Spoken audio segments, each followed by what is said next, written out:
Hello, everybody. Welcome to another episode of Man Cave Mondays. I am Dan here in the Man Cave. Oh, where did that go? There it is. In the Man Cave at, my house. And excited to be having a conversation tonight, continuing really the discussion that we had last week about what makes a good and a bad comic book movie. Last week, Joe wasn't able to be with us. So before we dive into the big conversation tonight, we're going to get his top three best and worst before we jump into exactly what makes a good and bad comic book movie. But before we get to that, let's bring in our entire panel and jump into the news. First off is, of course, Bobby. How are you, sir? Hey, I'm good. How are you doing today? I'm good. How was your week? How was your weekend? I just spent $800 today on a new dishwasher. So I There we spent go. all day cleaning dishes. Yay. That's a good feeling right there when you don't have that in your life for a while, and then and then you can get that going again. Very cool. And then having the big chunk of change probably isn't a great feeling, though. Yeah. Is what it is, right? It is what it is. Hashtag adulting. Yeah. So, yeah.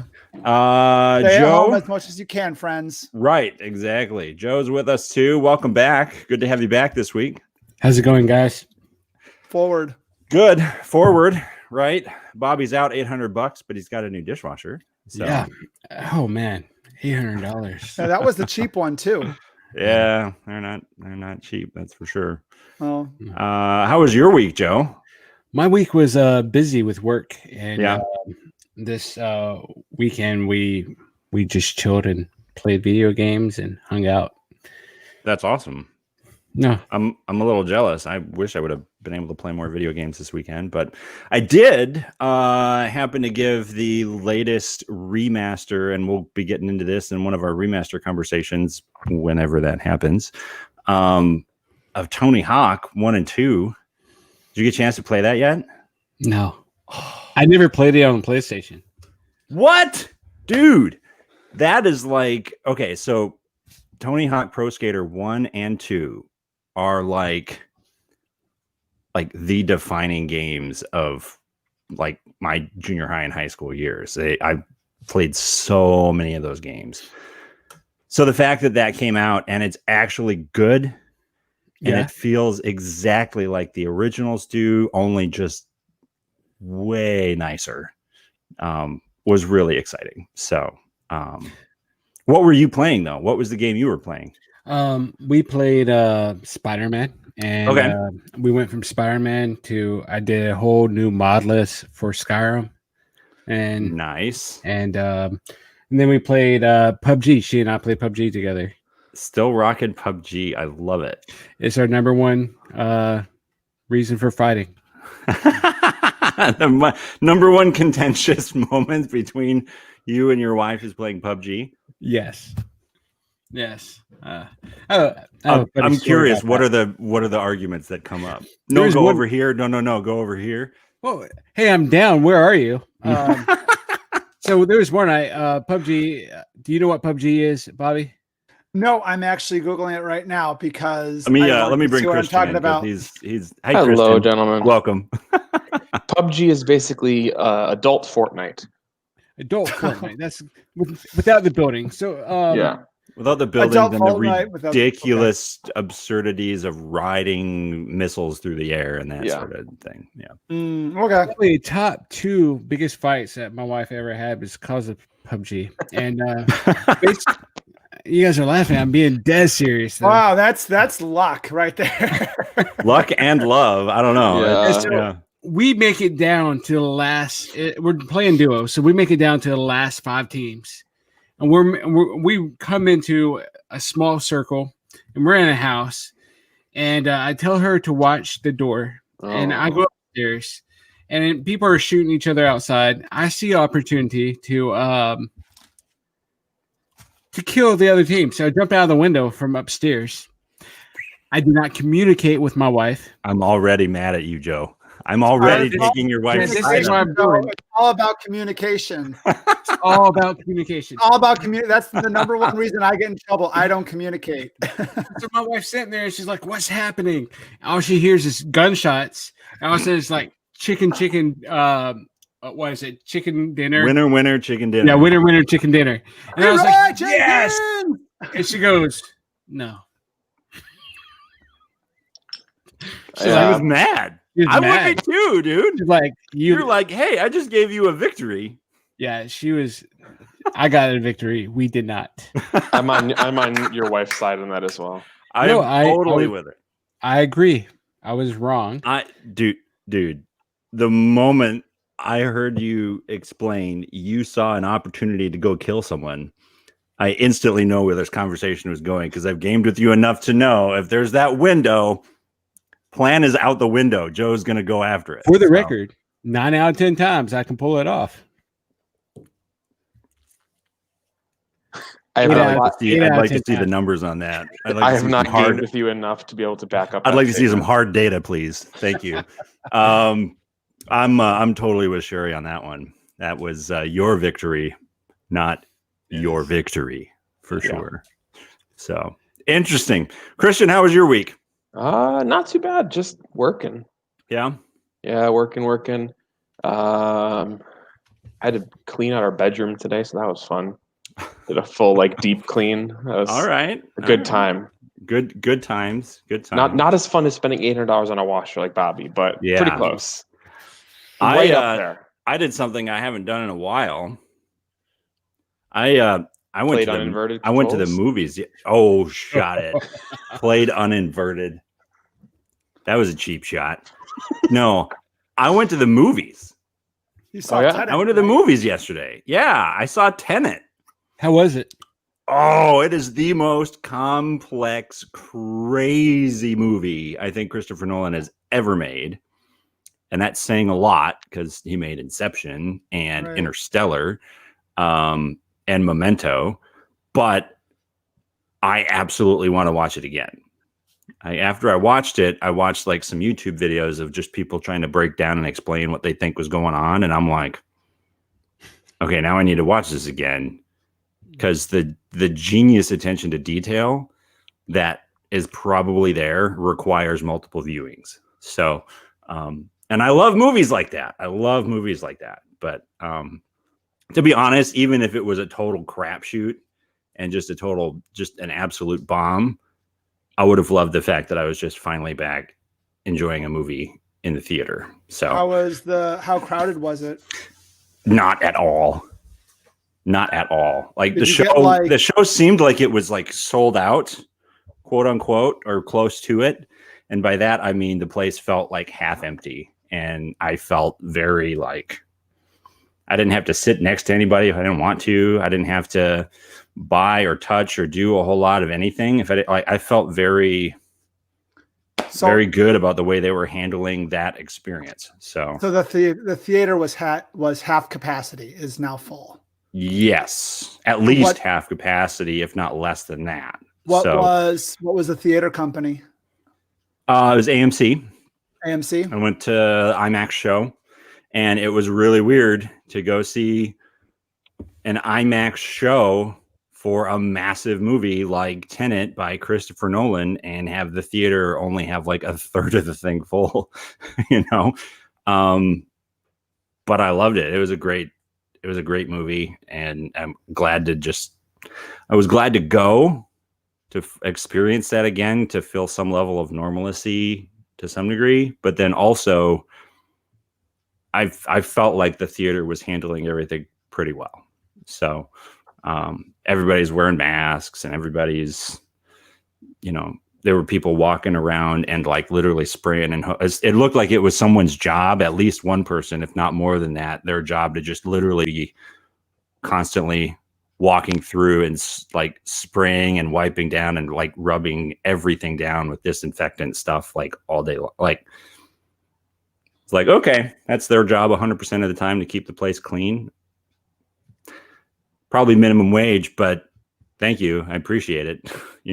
So. Yeah.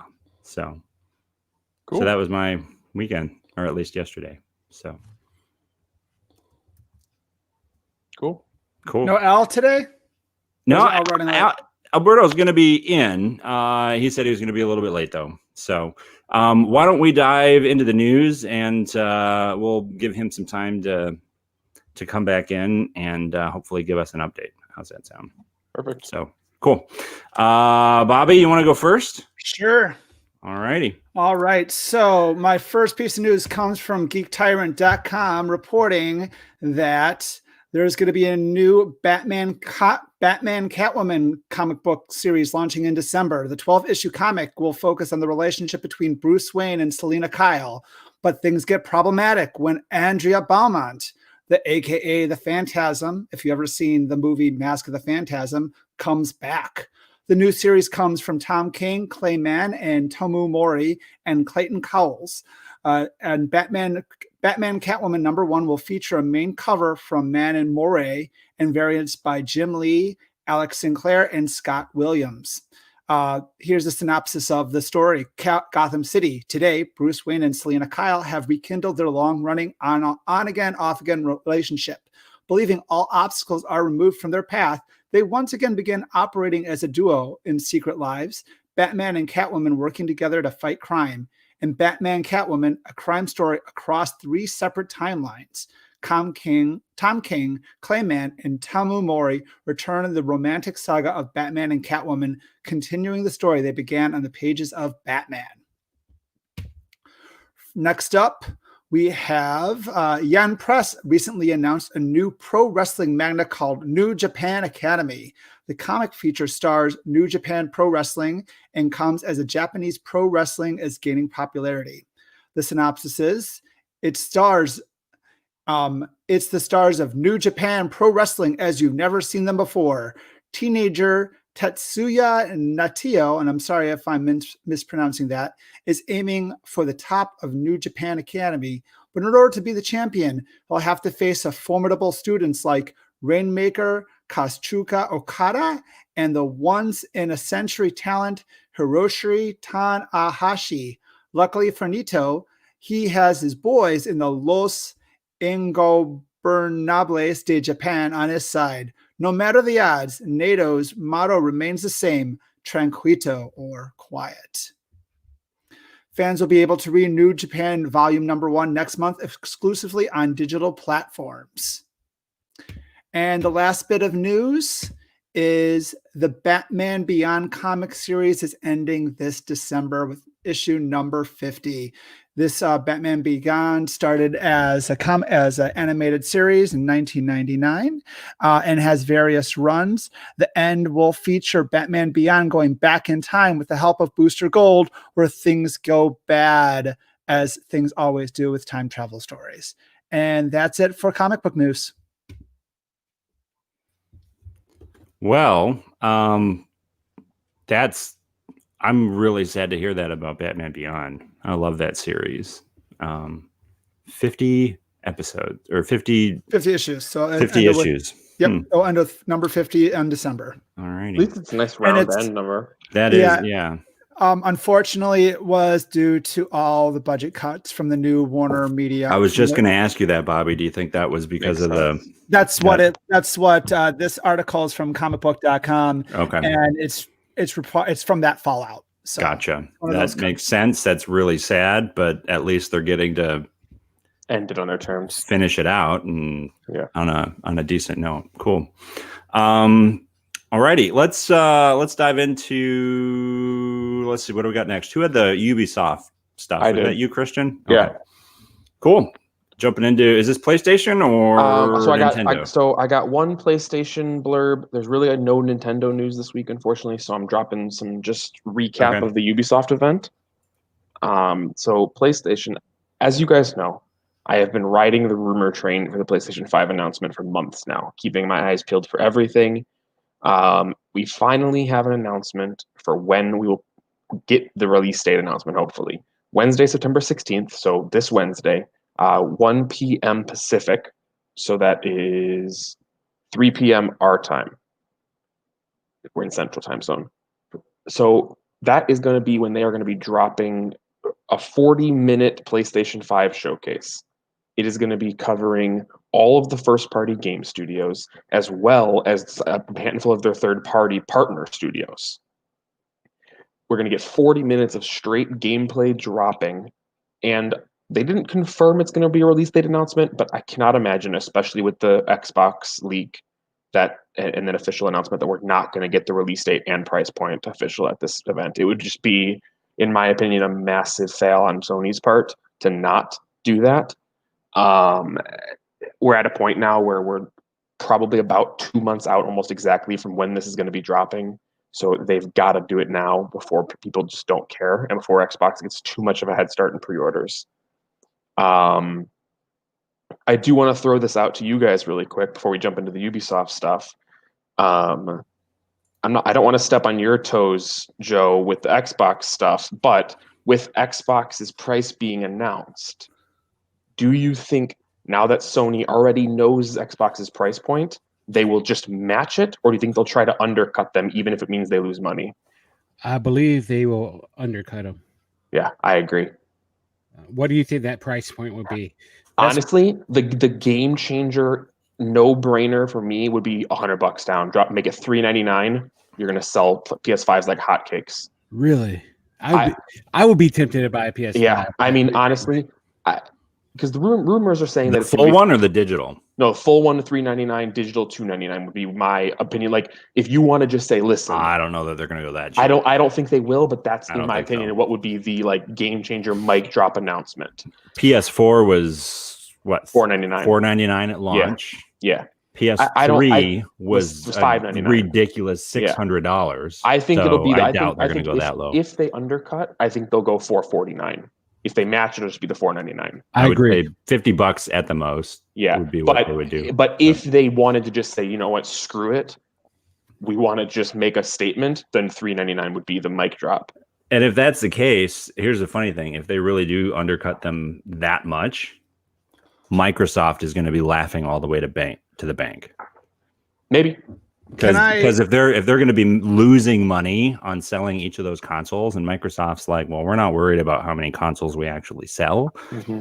Right? They're playing two totally different games. It's true. Bobby, what do you got? What do you got? Well, I was going to say that just goes into my point. What's the game plan? Is it about selling consoles or is it about selling video games?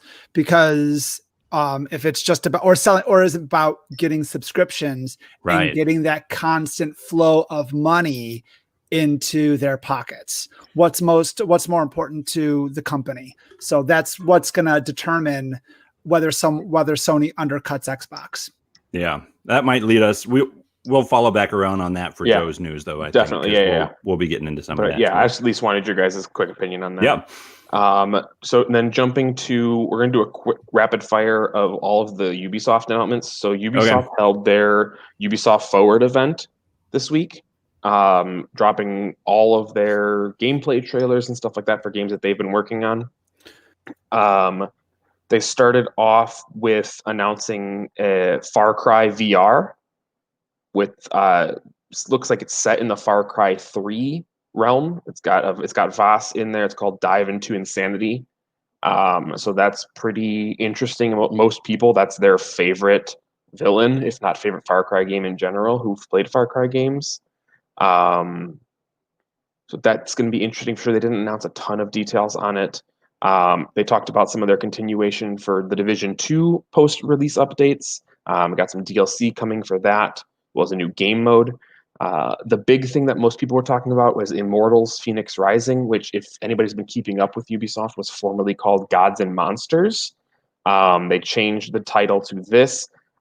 I don't personally see why. It seems like a very long, convoluted title to me. The one thing that most people have agreed on is this is definitely very heavily influenced by Breath of the Wild, the Legend of Zelda game. So anybody who's a fan of that game, I highly recommend that you take a peek at that, and it might definitely be up your alley. I know I saw somebody just said a comment thinking that it's going to be a prequel to Breath of the Wild. Oh, and I apologize. Yes, I did forget about that. Thank you. Zelda Hyrule Warriors is going to be released. It is a 4-person co-op Legend of Zelda game. Looks like they're basically going to kill everybody. Continuing through Ubisoft, personally, one of my biggest things that I'm excited for, they are remaking the original Prince of Persia: Sands of Time video game. That is a huge, huge remake that has been rumored on and off for years now. And the art style looks fantastic. They showed just a brief glimpse of the gameplay, but it looks fully just remade from the ground up. I'm personally very excited about that one. It's going to be kind of keeping all the same gameplay mechanics, rewinding and that sort of stuff, but just for a new modern console area. They also announced some new stuff for Hyperscape as well as Rainbow Six Siege, just continuing their post-release stuff for that. It's a bummer that unfortunately Alberto's not in here yet, because this next one he was rooting for and hoping for. It is. He's back. He's here now. He's back. Yeah, he's here. Alberto. Well, I'm here. He came in at the perfect time. Scott Pilgrim versus the World. Oh my dude! Let's just call it a night at this point. Yeah. Good night, everyone. See you later. And that was a great show. Have a great night, everybody. I know that's been Alberto's personal Snyder cut for a while. Yes, dude. Years and years of just messaging Edgar Wright, or just people always writing to Edgar Wright, Ubisoft, Brian O'Malley, and just constantly hoping and wishing that one day somehow it would just reappear, even just as a little soft re-release or something. But to get it on the modern day consoles with all the DLC, and even on the Switch, I think it's gonna do great on the Switch specifically, because I mean that's an awesome side-scrolling beat 'em up game like Streets of Rage. So I'm so pumped, super pumped. Yeah, I personally never played it when it originally came out, so I'm taking your word for it on how awesome it's gonna be.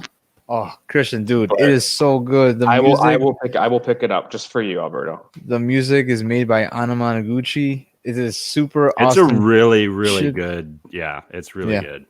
It's great. And then last two things, Watch Dogs Legion got another full gameplay trailer, which this game, the more and more I see about it, it's looking fantastic. I am really thrilled about this. I was honestly, I loved the first Watch Dogs. I picked Watch Dogs 2 up when it was like $5, like a year after it came out, and it was actually a really good game. Watch Dogs Legion looks absurd and ridiculous and just all the right kinds of bananas. 2 is fantastic. I love it. And it's bringing the return of Aiden Pierce, the character from the first. Really? Are they bringing him back? He's going to be a fully playable character in this one. Nice. I don't know. Did they ever announce like a date for his character and all the DLC? No. So they said there's going to be a DLC story with adding him to the game and a full story based on him being added in at some point post-launch. Okay. They did not announce a date. And then they ended showing Riders Republic, which is an MMO extreme sports game. Yeah, they highlighted that for a while. Yeah, it looks absurd.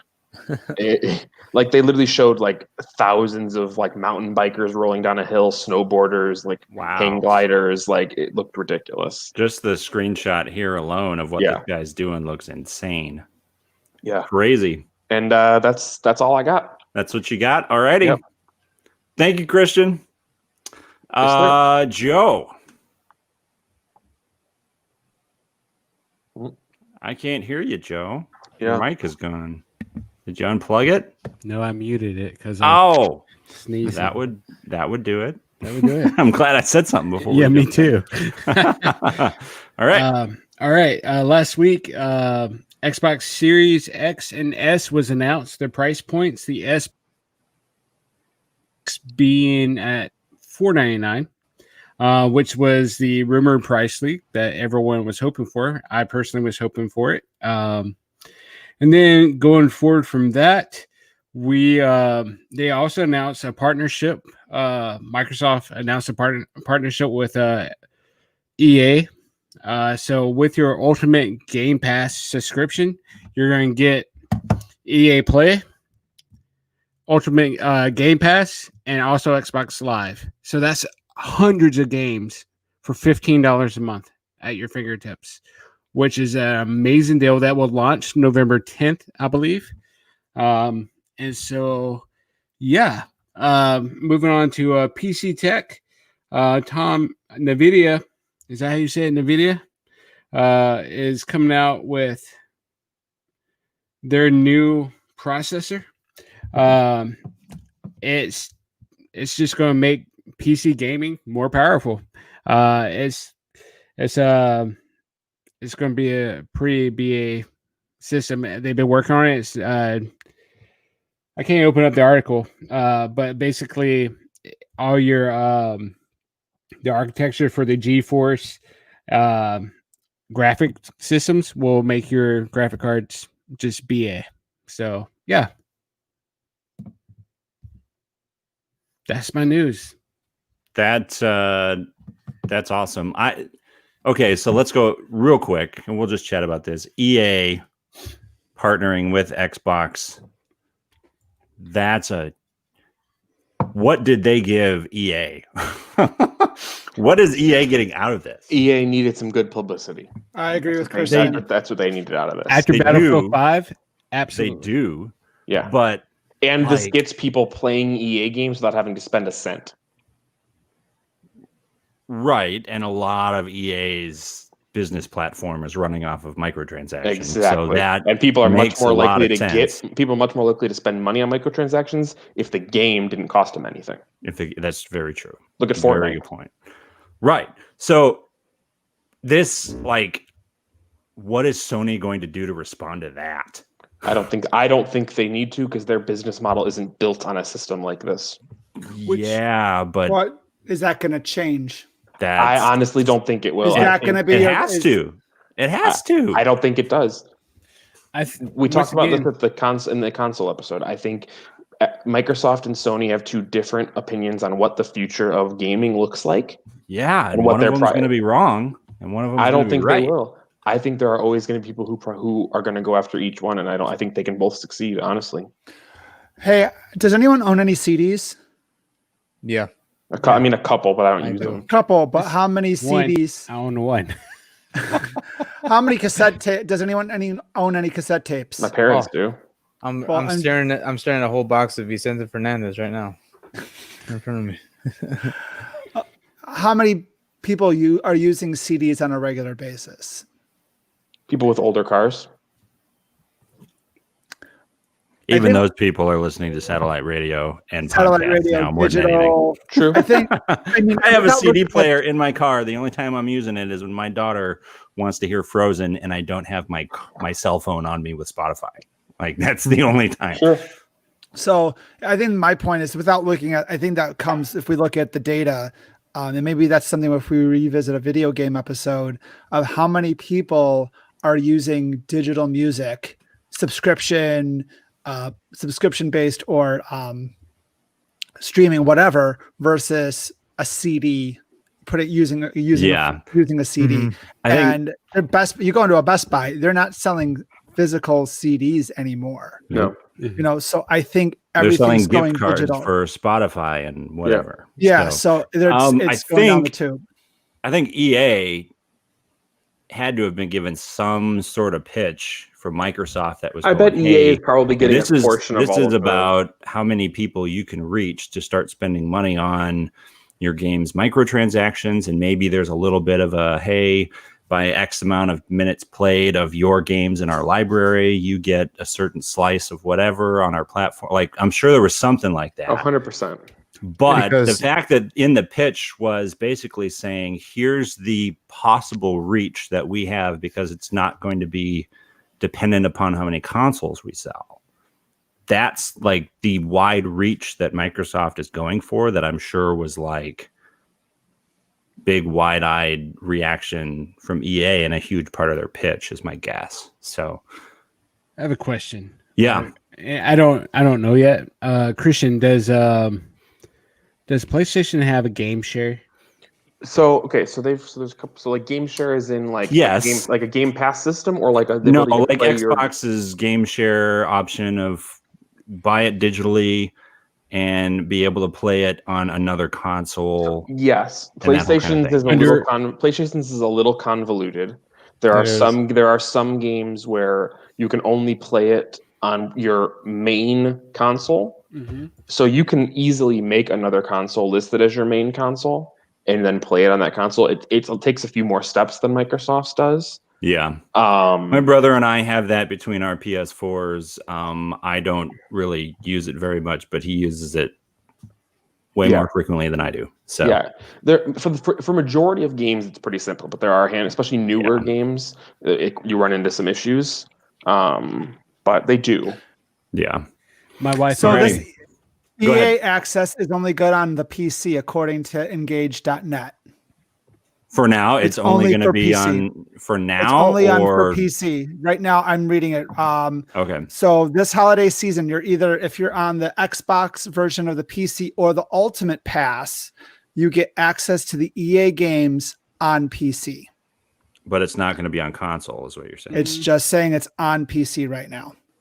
I'm just reading this article right here. So I'm guessing it's probably a trial run then for EA. They say, hey, listen, let's wait and see how much our player base actually ticks up and see how much money we're actually getting from people coming from your system on PC, and then we'll consider adding it to consoles, I bet.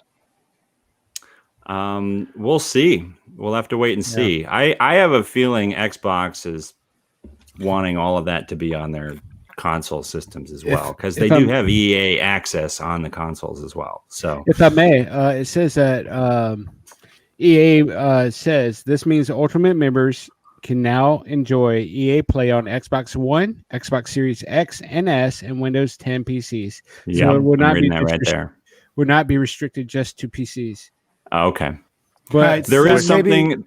There is something about certain games, really on both of them though, that are exclusive to the PC versus the console, but that doesn't mean that it's limiting it to only one or the other.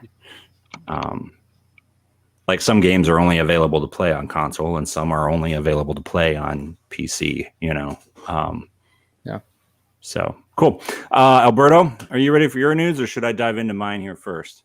I could dive into mine. I just wanted to comment and just say that that news of the EA thing is really cool, because if their whole idea is like, well, here is the large market you could potentially reach of people that can probably do microtransactions. Honestly, it makes me want to try a lot of their sport games that I never would ever spend a cent on, but I wouldn't mind trying. And I mean, if let's say that like there's some microtransaction that's like $1 or $2, I'd be like, oh yeah, sure. I mean, that's like $1, $2. Now multiply that by like 10,000 or 100,000 or a million people, like just like me. That's it. Like it's super successful, and I look forward to even trying like their single player stuff, like because I'm assuming Jedi Fallen Order will be added onto that list. Because wasn't that EA? That's a good question. Is that part of the EA access? Because that would be that would be awesome. Like single player stuff like that, and Mirror's Edge and Titanfall. Army of Two. Titanfall. I would say double check on that, because my last I had checked, which was a while ago, I was under the impression that the EA Play library was traditionally just their like multiplayer, like sports games and stuff like that. Yeah. No, I think it's more than just the sports games. I think it includes the sports games, but I do think it's bigger than that. Most people were attracted to it though because of all of the EA sports content that's on there. But hence the picture right here showing Madden, the news article. But it is more than just sports stuff. I'm pretty sure. So, all right, Umberto, what do you got for us? So let's see. First thing is, a couple days ago, there was an interview with Daisy Ridley. Everyone definitely knows her as Rey from Star Wars, and there was an interview that she had with Josh Gad talking a little bit about her experience filming everything, and there was an interesting conversation that not a new conversation to fans, but definitely a new conversation to this caliber, like actually talking with the star and getting some behind the scenes stuff. She's talking about like Rey's parentage and how actually it ended up changing several times over the course of filming. So on episode 7, it was this idea. Then episode 9 came by, and J.J. Abrams pitched a different idea. Was like, oh no, Palantine is going to be your grandfather instead. And all of a sudden, it just took this huge loop. But it seemed that the original link for her parentage wasn't going to be just a nobody. It was going to end up being a Kenobi, which honestly I was kind of hoping for when I was first watching episode 7. I think, to be honest, the first time I saw it, I was thinking maybe that's the easy way out. But looking back, it would have been awesome to see. But ultimately, to me at least, what this proves, it really proved that Disney didn't really have a huge direction as to where it wanted to go with the brand new Star Wars trilogy. We've talked about it extensively here, at least across 2 different episodes on our podcast. How episode 7 drastically, of course, is different than 8 and 9. All of a sudden, just feels like this huge hodgepodge. Let's just try to please everyone and just try to fix quote unquote fix everything, and it just never really achieved too much. It was trying to please everybody, and there was already too many different paths it was going in. So, my question just to you guys, real quick, just because I know like you guys are huge Star Wars fans. If she ended up being a Kenobi in the canon storyline, not just in like the fan storyline, but in the canon one as originally intended, at least based off of this interview from episode 7. If she was a Kenobi, would you have liked the new trilogy more? Would you have liked it less? Is this something you were hoping for? Do you not even care? Were you hoping she was a nobody? Because I can see the argument honestly being made for anything, but I'll vote. I'll say something. Go for it, honestly does not matter what she is. I think the fact is they didn't have a singular version and there was no cohesive plan. Now there's one thing, you can change direction based on, all right, Carrie Fisher died. We're going to have to change some things. We're going to have to course correct, but you still have your overall vision. And what they should have stuck with it. I think never had one to stick with. That's the problem. That was the problem. Yeah. I would have been fine with she was a Kenobi, Luke Skywalker's daughter. She could have been it doesn't matter what she was. They should have stuck with what they started in The Last Jedi. No, Dan, Last It Jedi doesn't matter. all the It doesn't problems. matter. It wasn't. Yeah, I'm with Christian. It doesn't matter what it is. They just couldn't stick with it. If it wasn't for Last Jedi, we would have gotten Rian Johnson's version of the final movie, which would have been better. I think that would have been fine too with me too. It was just they just should have stuck with it. I mean, if there's a course correction because of Last Jedi, then they should have stuck with it. But they didn't stick with it. They kept changing it. Yeah, is what I'm trying to say. Sorry, Christian. I think no, you're good. No. I was cutting you off. I apologize. No. I have the unpopular opinion. You do. I usually do, but it's okay. You guys can be wrong. Yeah, I think if she had been a Kenobi, it would have been infinitely better. It would have been better than her being a Palpatine for sure. Because being Palpatine makes no sense for the story arc. But at the same time, I still like the idea that if she was a nobody, that makes the temptation at the end of the entire thing all that much more believable. If she was a nobody, it ruins the entire idea of it being the Skywalker saga coming to a close.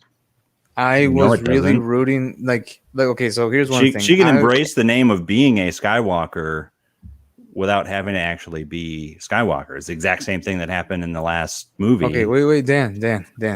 I know this is gonna go for another 45 minutes. I know. I know. But we want to wrap it up. Just as a final thought for it, I'm like half with Christian, half with Dan.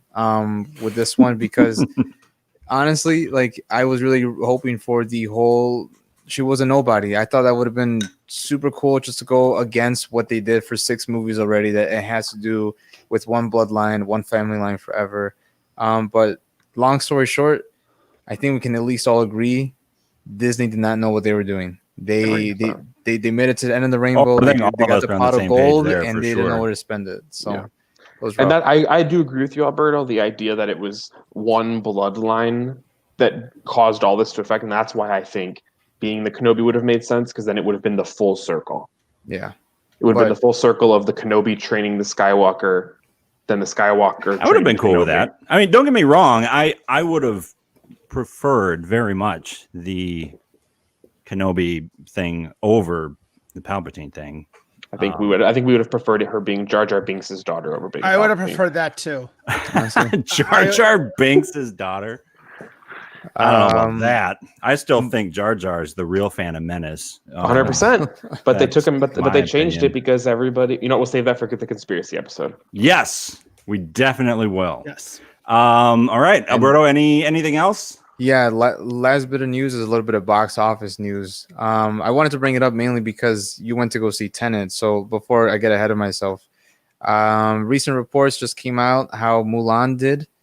Obviously, theaters are slowly opening up, and even if they are opened up, most of them are only opened up to half capacity. So Mulan opened up not only just to digital streaming, as most of us know, but also in actual box offices, primarily in China. It was kind of a flop. The movie costs around 200 million plus just to even produce and develop and to distribute it. And on opening weekend, it only made 23 million overseas. And I think it was around 35 or 37, if I remember correctly, is how much it ended up making worldwide. So at this pace, I mean, historically, that's essentially the peak of the money that it's going to be making. The next weekend, it's probably going to be making half of that, and the weekend after that, half of that as well. So with that being said, I kind of wanted to bring this up and ask Dan particularly, like, why is it? Oh boy, here it is. Like, why is it that even though Tenet is out in theaters and Tenet is only in its second week of release, despite it already dropping like a huge percentage as to its opening weekend, it's closing in, or it's at least around $200 million worldwide box office. And it's not yet a success, but I mean, in its second week of its release, it's already doing better than Mulan, which arguably I would say is a much more familiar face. They spent a lot of money on marketing on it. This one is attracting a much more wider audience. Like Tenet is definitely for like those that love like Memento and stuff like that, those that like Inception, whereas Disney Mulan is for families, grandparents, kids, teens, tweens, like and everyone else in between. So why do you think that certain movies are destined nowadays to fail? What do you think caused the failure? Do you think it's something outside forces, or is that excuse even valid considering that Tenet seems to be doing so much more better? I think a lot of it has to do with the fact that, for starters, the audience in China is very leery of Disney's approach to Mulan. It did not do well at all, the original one, overseas. It was very there was a lot of like cultural insensitivity from their perspective. It didn't do very well.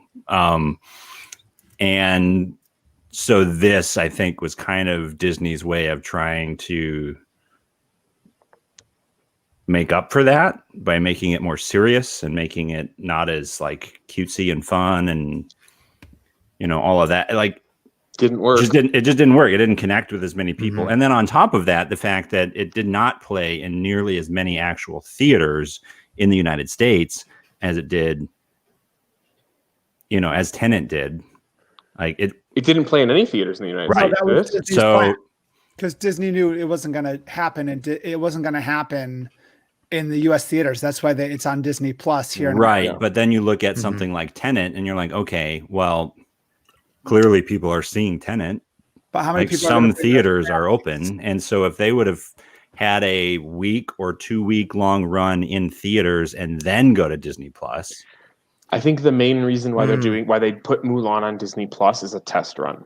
Well, they wanted to see if that model can be successful, because I tell you what, they're concerned about Black Widow. I guarantee you they are. They're concerned that if they release Black Widow in theaters and it bombs, because there's nobody going to the theaters, people are still going to view it as it failing. They're not going to view it as, there wasn't people going to theaters. So they're hoping that if Mulan made money on Disney Plus, then they could release Black Widow to Disney Plus and make a bunch of money off that. Right. There was a Disney Plus executive talking about the reasoning behind it. Wasn't just because of the money perspective, but it was also the family perspective. Dan, it's one reason for like someone like you to go see Tenet. Mm-hmm. But if I'm going to go see Mulan, you're going to have people, and I know Alberto, Mulan's one of your. You're going to bring your family with if you can. You're going to bring your family I with. get that. Yeah. So totally.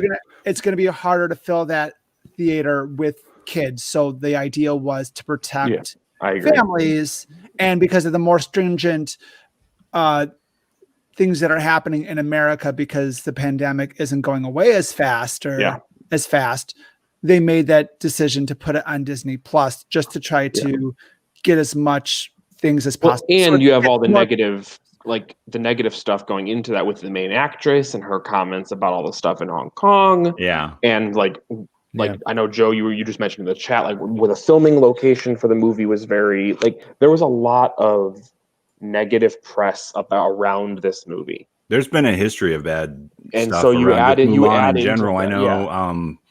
In the comments, Andrew was talking about how there's been a lot of controversy with Mulan giving support for bad governments and how that's perceived. Like, and then you added to I feel like they have never been able to shake off those comments, and ever since then it's been like it's always been a rocky outlook just from the opening weekend for this movie. I honestly didn't even know it was even being released like in theaters theatrically. Yeah. So and I think to compare this to Tenet in general, I think is kind of, I don't know, like Tenet is completely different, radically independent, no connections to anything else. It is its own movie. It doesn't have a history of the remake of anything. Like, very different than Mulan. Yeah. So, but I mean, I guess just to wrap it up, like definitely the movie world is a weird one. You got two flops like New Mutant, Mulan. You got an ongoing success of Tenet, and then you got, like Kristen said, like all the maybes and the cars being withheld for Black Widow, and even Wonder Woman being delayed again. So, but so far with all this conversation of movies, did you still have your new stuff too? Or did you cover it earlier? Yeah, no, I'm going to fly through it though. So don't worry. Okay. So, TV and streaming news. It's kind of a bunch of controversy this week. First off is Netflix. And I'm sure you guys have probably heard all about this. We don't have to spend a ton of time talking about it. But there's a big, firestorm going on right now with the movie Cuties coming out, or the series Cuties coming out on Netflix, and people choosing to cancel their prescription or their subscription, to Netflix because of this thing coming out and saying that it's going too far as exploiting and sexually exploiting young girls. And the director is going, well, we're trying to show awareness of this actually happening in the world. And so that's the reason why it goes that far, is to kind of shock people into realizing this is actually happening in the world. And then other people are going, well, you don't need to show all of that and put it all out there on display like you did in order to bring awareness to it. And that's just way too much. And Netflix shouldn't be supporting this. So I don't know if I have any exact numbers of how many subscriptions have actually been canceled, but it's a growing hashtag, cancel Netflix and all of that, because of Cuties coming to it. And this is apparently something that was out for a while, and it just recently hit Netflix, and so the controversy is coming up all over again here in the States because Netflix is putting it out there. So that's one controversy going on in the streaming and TV world. The other one, once again, Ray Fisher, drawing a lot of attention with everything that he has been saying about Joss Whedon and a lot of the executives around Justice League and how people were treated on set during the reshoots under Joss Whedon, including Jeff Johns. And he apparently was in conversation with DC Films president and executives to try and come to some sort of understanding and agreement about kind of why he's doing all of this and where he's coming from. And part of that, according to him, based on what he had said on I want to say the 4th, September 4th. He tweeted this out about part of that agreement, meaning you need to lay off Jeff Johns. And his response was, I'm not laying off Jeff Johns, that he's just as culpable in this as Whedon and everybody else that we're calling out. And then just this past week, Jason Momoa tweeted out hashtag I stand with Ray Fisher. He's the first official cast member of the Justice League of the other members, like the big cast, to join in and come right alongside Ray Fisher in this whole controversy. So it's a big deal.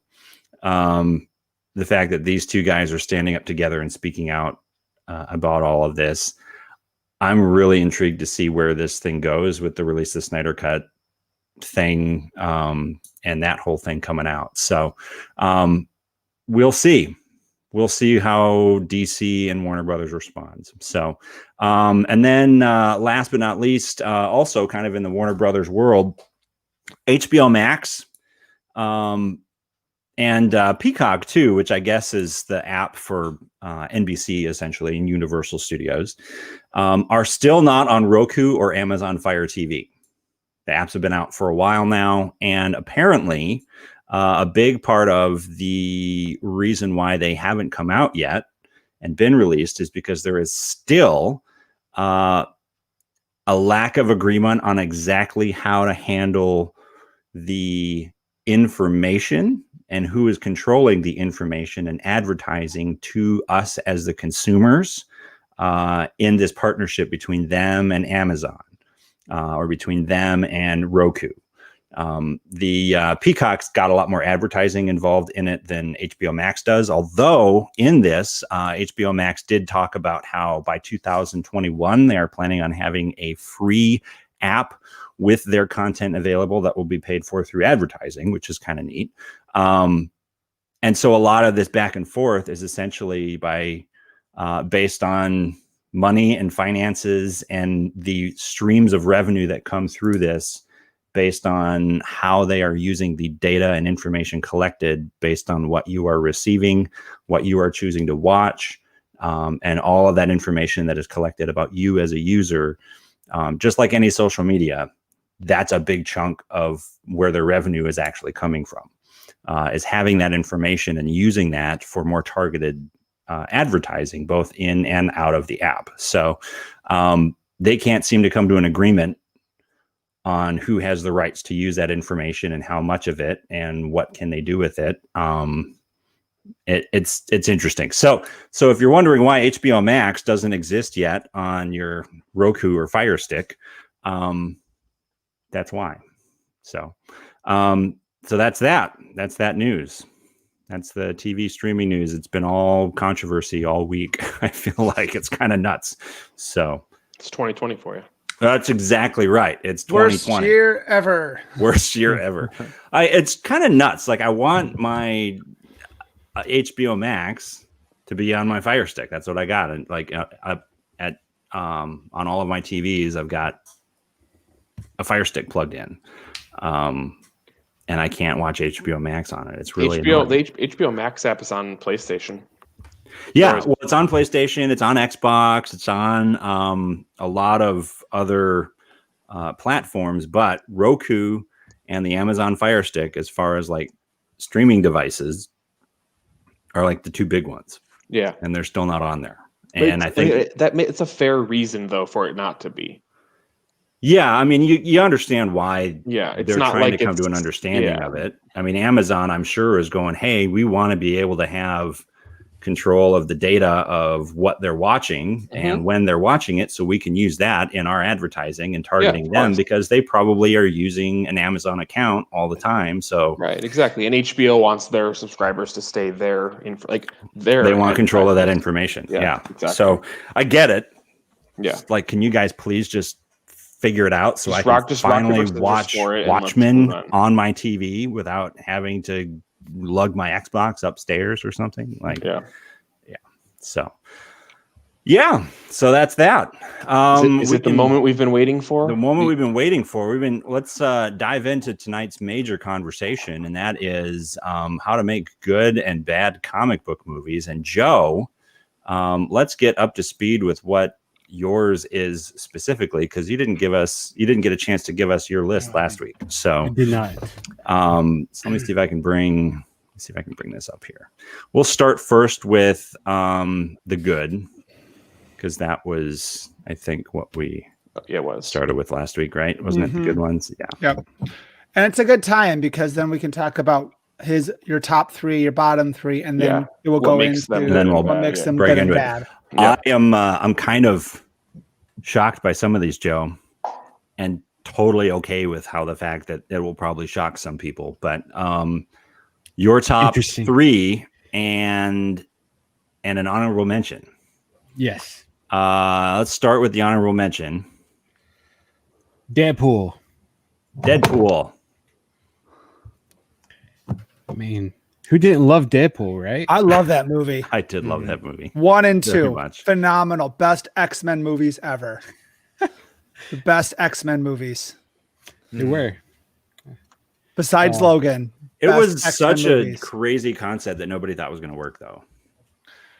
For the longest time.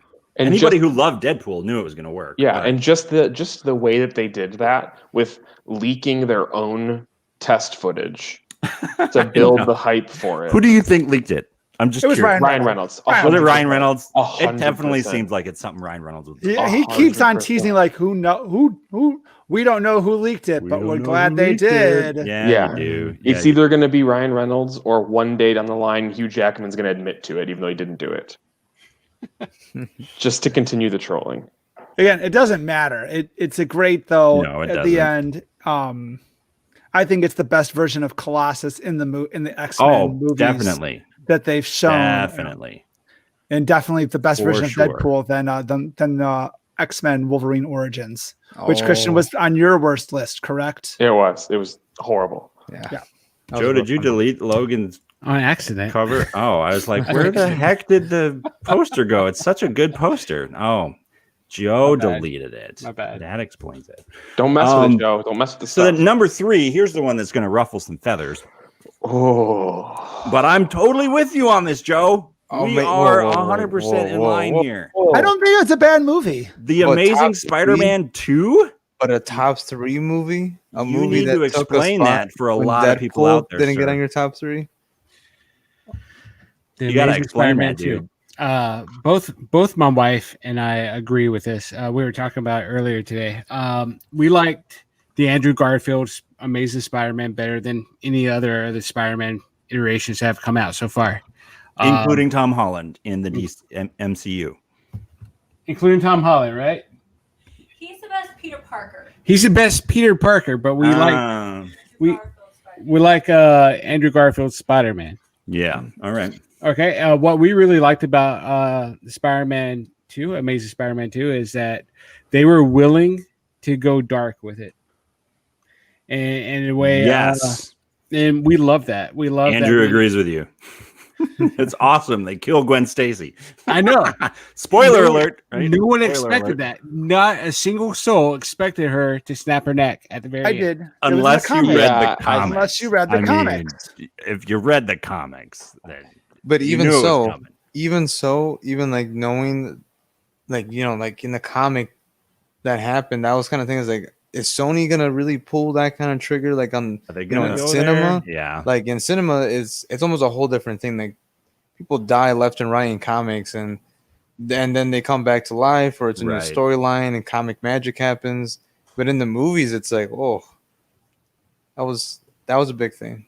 I will powerful moment. Like I legitimately, even today when I watch that scene, like after she died, like I get like tears coming in my eyes when he's like falling apart and going, I can't do this without you. I'm like, oh, dude, I get that. I have a question for Joe with this being his number 3 choice. Yeah. And I'm very interested to hear. Last week I put Spider-Man 1 on my list mainly because of Willem Dafoe's Green Goblin, I felt like he did an amazing job being not only just the main villain, but just being part of the cast. Like there's so much charisma in that guy. My biggest gripe constantly was Jamie Foxx's Electro. Do you still like him? What Like, was even the though problem? he's What not was your the top- problem you had with it, though, Alberto? I'm It was- curious. I Before felt you like it was- respond, what was it you didn't like? It was so random. It was such a random role for him to be in, and I don't know. I Can I thought it was tag on to that, Alberto? yeah. Go ahead. I feel like he didn't fit the tone of the movie. Oh, maybe. Like I feel like if his Electro had been in like the MCU, I feel like it would have fit much better because the MCU doesn't take itself as seriously for the most part. Mm-hmm. I feel like with everything else in Amazing Spider-Man 2 being so dark and so gloomy and so heavy, and you have this villain who only wants to kill Spider-Man because he didn't show up at his birthday party. Yeah. That's weird. Yeah. Well, I agree okay, with you. so here's the deal, Christian.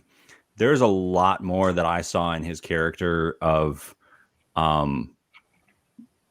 besides just he didn't go to my birthday party. But that was like, but I feel like there is that a very, very real aspect to his character that's all about the obsessive fan that thinks up there's more going on in this relationship is how they would define it than there actually is, and they're constantly getting kicked on and beat up, and then when that person gets power, like real power to be taken seriously, something snaps in them and they go mad with power and start going after everybody else that they blamed weren't there for that. Like I believed that. I did believe that. I will say my favorite part of that movie is the end credits scene with Rhino and Paul Giamatti. Your favorite part? Dude, That was pretty fun. that is just that to me epitomizes Spider-Man. Rhino was definitely the one part of that movie that I could have absolutely done without. It was such a throwaway kind of. But that's because they put him in there. I was really hoping the Sinister Six. That was the whole thing. Yeah. And then they never got it. I will say this though, I do like Electro, especially since because I haven't seen the movie in years, but Dan's like refreshing my memory with this. I definitely need to watch it again. I do like Electro at least more than the Green Goblin that we got in this movie. Ooh. But I still like this Green Goblin better than the new Green Goblin from Spider-Man 3. The one that had with Harry Osborn. Yeah, with Harry Osborn on that one. Oh, with what's his name? I literally can never remember his name right now. I'm blinking. Dave Franco. No, James Franco. You mean? James Franco. Yeah. Because he was so good in Spider-Man 1 and 2, but then when he finally turned to the villain, it didn't pay off. Yeah. So like of the two new Green Goblins, I do at least prefer Amazing Spider-Man 2. So Joe, your response though. What is it about this that puts it in the top 3 of all time? Because that's like you don't have a single MCU movie in here, which I'm sure is shocking a lot of people. MCU movies, The Avengers is good for watching once or twice, and I'm like done. I have revisited. I base my choices off the movies I revisited, where I'm like, okay, I'm down to watch this. Mm-hmm. And just it was just a couple weekends ago. I fired it up on my Vudu and was watching it with my kids, and they're like, "This isn't Spider-Man. Who's this old dude?" I'm like, I don't even want to know with all the Tobey Maguire ones that are out there. Good Lord. I was like, wait until you hear about Tobey Maguire. And so like, you don't even know. But we were watching it, and it's just really enjoyable from start to the ending. And just how Gwen's father kept showing up, Detective Stacy kept showing up in the background. Yeah. And just there's just a quality about it that you rarely find in MC movies. Yeah. The only thing I can come close to is when Tony Stark died. Yeah. The seriousness of it. I would agree with that. And so like that and when Black Widow died too, like those two moments are definitely about as close as you can get to a lot of what happens to the heart of what this movie's about. Yeah, definitely. And so going to Logan, you got some heavy movies in this list, dude. I do. Heavy movies. And then Deadpool. And so going to Logan, like I'm a big X-Men fan. Ever since X-Men came out, I've like the cartoon in 1990s. I would wake up at 6 o'clock in the morning and watch X-Men before I went to school. Yeah. And like seeing this finale of this one great actor, Hugh Jackman. I don't know how they will ever replace him as Logan, as Wolverine, but it was just a great movie, a great introduction to X-23, and just seeing old man Logan. In the comic book, I know Wolverine passes away differently than what the movie portrayed. He actually makes a comeback. They actually bring him back to life in the comic book here recently in the last 2 years. Yeah. But that movie was just great from the start to the finish, and gritty. Yeah.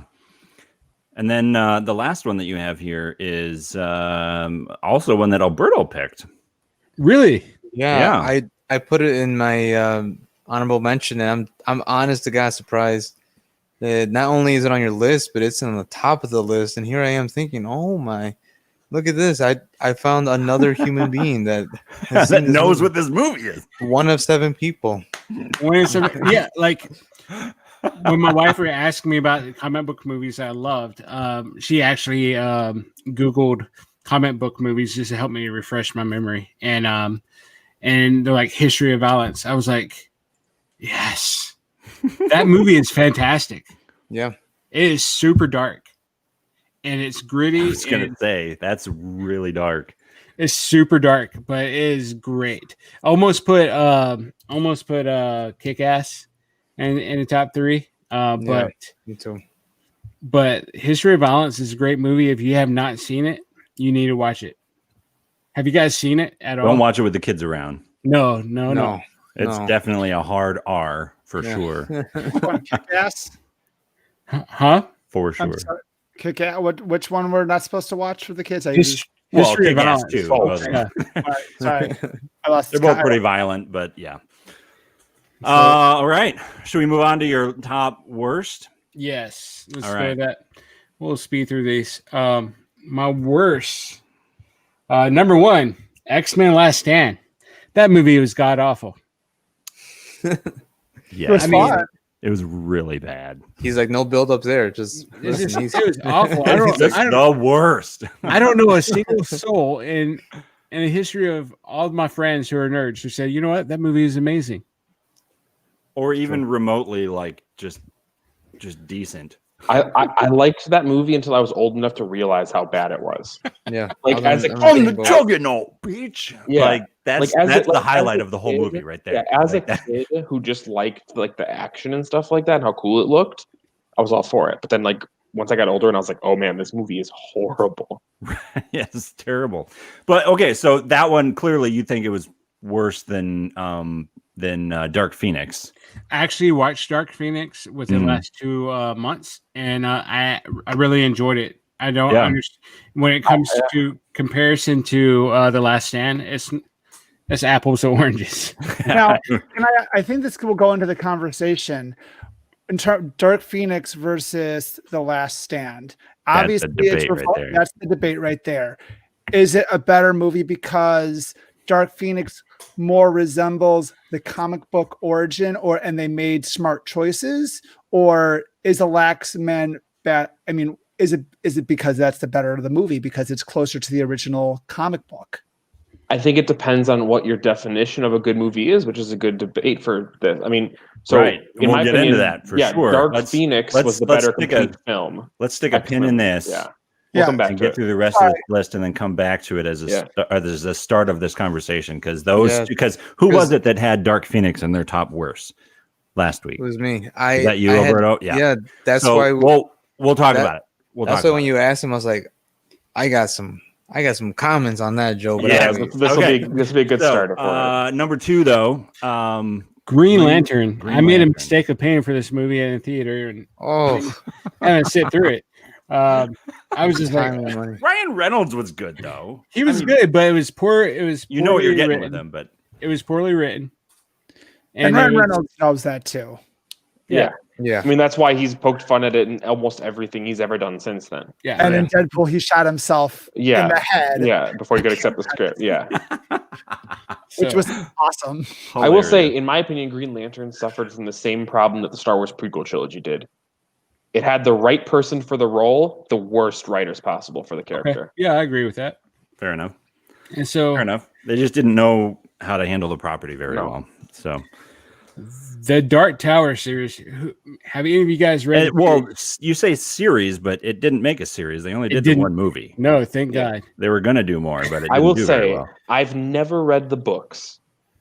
I watched the movie and I thought it was a pretty decent action flick. That might be coming from the fact that I have no opinion on the source material. Okay.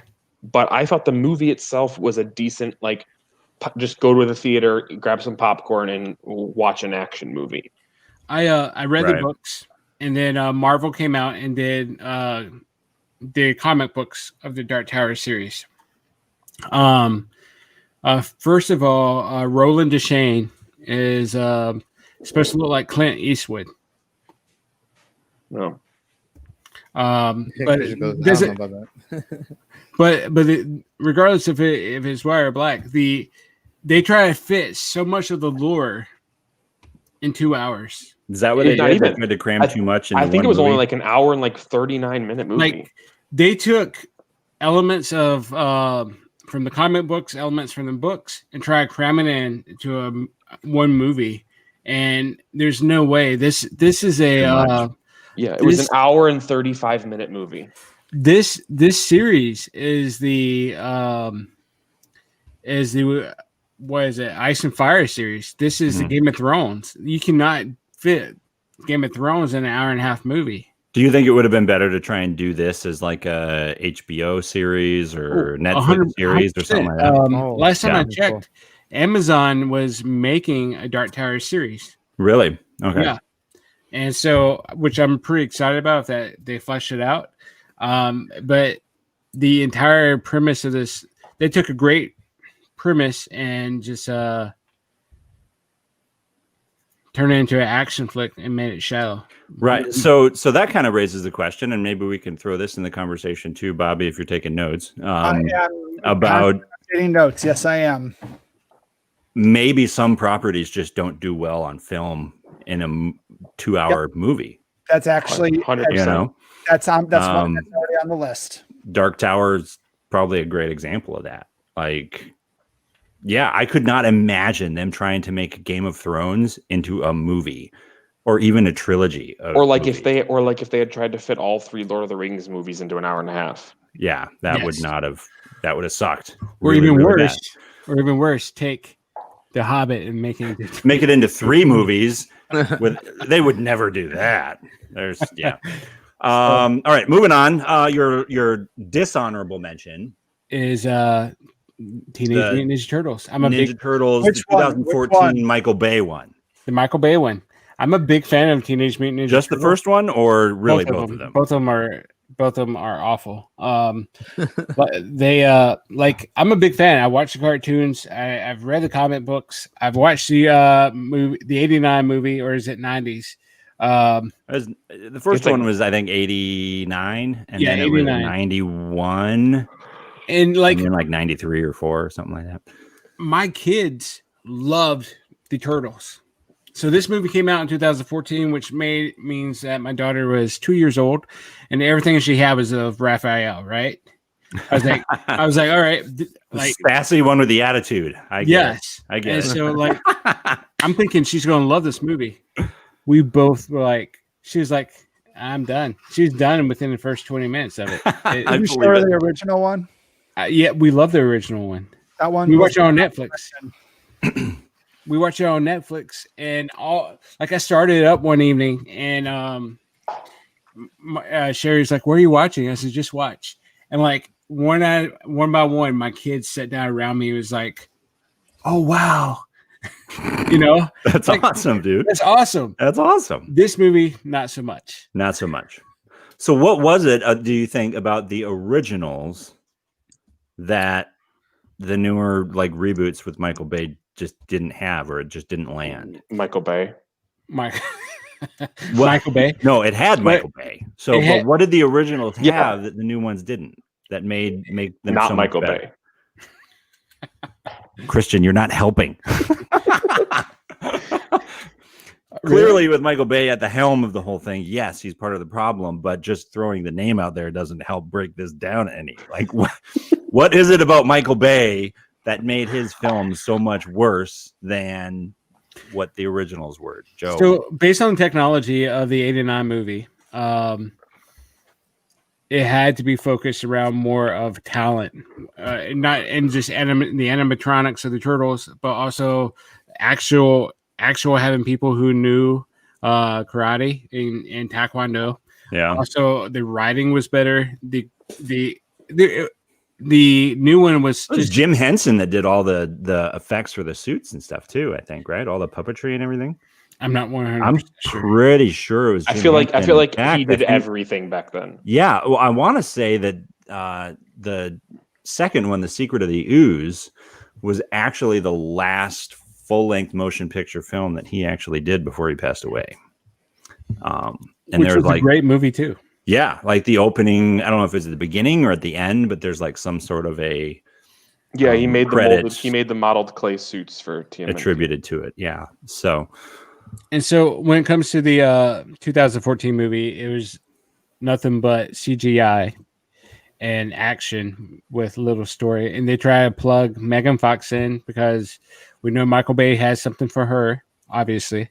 So, and she was an awful April O'Neil. Yeah, she wasn't very good. Yeah. So, yeah. I totally agree with you on that one, dude. Like, it just doesn't. I get like I think they tried to hit the teenager thing on the Ninja Turtles, the new ones, a little too hard. Mm-hmm. Teenage Mutant Ninja Turtles, and so they tried to make them more like modern teenagers. Yeah, and it just wasn't.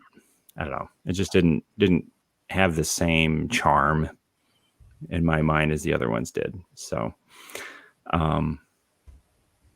yeah. So with that said, Bobby, do you want to throw out some of those like topics and questions and like what some of the major points were that Sure. come out of our conversation, since you've been keeping all these notes here? Yeah, so I'm going to speed through these. So some of the themes we've touched on: singular version with little course correction versus poor direction. And the example is MCU versus the DC. Changes, smart direction choices versus bad direction choices. So you have choices like the Alien and Watchmen versus the creative decisions for Halle Berry and Deadpool and Wolverine's Origins. How you changed Wanted with James McAvoy, which was very just loosely based on the original comic book series. You have things that maybe staying too close to the course material, having Gwen Stacy dying in Amazing Spider-Man 2. Watchmen being too close to the source material. We were just talking about X-Men Last Stand versus X-Men Dark Phoenix. Is Dark Phoenix a better movie because it was closer to the source material? The original Fantastic Four movie with Chris Evans, was that too close to the source material, or was it just not ready because it was just not written properly? Writers don't know how to handle the property. We Right. have I think that's honestly big one. 99% of all bad comic book movies are because of the writers. We have, and we have like Green Lantern and the Fan Force Stick. Stick, whatever you want to call it. Yeah. We have director versus studio. So which is like Justice That's another League. one. That could have been a really good movie if the studio didn't get involved with Justice League. So let's dive into the X-Men thing here first. Yeah, that's a good starting point. Because that was a big one. If Alberto's still with us, it looks like he's frozen. Oh no, you're moving. No. I couldn't tell if you were like Everybody for a seen second and you were both like of them? frozen. I'm like, Oh God, did his connection drop? no. I don't know. Okay. Has everybody seen both of them? Has everybody seen both of these movies? It's on my Phoenix. You were talking about Dark Phoenix, right? Dark Yeah, Dark Phoenix Phoenix versus and Last The Last Stand. It's on my to-do list. Okay. Which one did you not? Which one have you not seen then, Bobby? Dark Phoenix. Dark Phoenix. Yeah, Okay. I've seen Last Stand. I've seen Last Stand. I'm Jeez, sorry. you could feel you could hear like, the sorry pain to- in his voice. I'm Why sorry do to you- insult you with assuming Yeah. you hadn't seen a bad movie. He's like, why must you remind me? That I've Why must seen you that. remind me that that's the one that I've seen? Yeah. So Alberto, you wanted to chime in earlier. Why is it that you think Last Stand is better than Dark Phoenix? I'm really curious to hear that because I totally am on Joe's side with this one. So me, I will use the word better in this situation, but that word is used loosely. So please take it with a grain of salt. Fair enough. But I feel like Last Stand to me is better only because I can see actually myself revisiting that movie and putting it back on. One thing that I mentioned last week was that when I think about bad movies, I'm always constantly thinking about like which movie just disappointed me to the point where I just don't even want to press play, to the point where I honestly can't even enjoy myself sitting more than 30 minutes. Whereas I know last week we also ripped on stuff like Catwoman and Elektra and stuff like that. And I was making a comment last week, Dan, and about how like I can probably still watch Catwoman over Dark Phoenix, for example, mainly because of the fact. Yeah, mainly because of just how absolutely Get the hots for Halle Berry or something, or like what's the reason there? I'm so curious. Because of just how outlandish and ridiculous that movie is. Again, it has this ridiculous charm that I will always refer to, like movies like Things Killing and Trolls, and especially stuff like Things Killing. And you even brought it up, like Sharknado. Like there is a charm. So with bad movies, it's good, kind of. So bad it's good, exactly. So X-Men would you Last Stand reminding everybody real quick about the ones that I picked last week of the worst ones? Would you put like Batman v Superman and Superman and not Batman v Superman, Batman and Robin and Superman the Quest for Peace, like those kind of just ridiculously corny, super bad movies in those categories? Me personally, no. Just because like my bottom three was like stuff like the Hellboy reboot, right? It was Dark Phoenix, so things I was genuinely looking forward to, and then watching it, and I'm just thinking that I just want to go to bed now. I feel like my day. So there has wasted. to be some sort of, for you, there has to be some sort of a redeeming element to it, and being able to at least have fun making fun of it while you're watching it. Yeah, because if that at the least, it's at least completing the one thing that a movie is supposed to do, entertain me, and maybe not the way it wanted to. I can see that, but it's still entertaining me. Dark Phoenix, to me, I'm falling asleep talking about that movie. That movie is an absolute chore to get through, I felt like. Whereas Last Stand, you already said the quote that immediately came to my head, like the whole Juggernaut quote, and just how ridiculous that character was in that movie, and everything else in between. I don't know. I can rewatch Last Stand and have a good laugh at least. Alberto, I can support you. I can support Alberto. I can support Alberto. Why X-Men Last Stand will be a better movie than the Phoenix. Then just for the fact that you grew with Jean Grey over the course of those three movies. Yeah, you had more time to invest in. You had more time. You invest in Cyclops and Logan. And in the Dark Phoenix, you saw her for half of the movie in X-Men Apocalypse. And then all of a sudden you're supposed to care for her in this movie.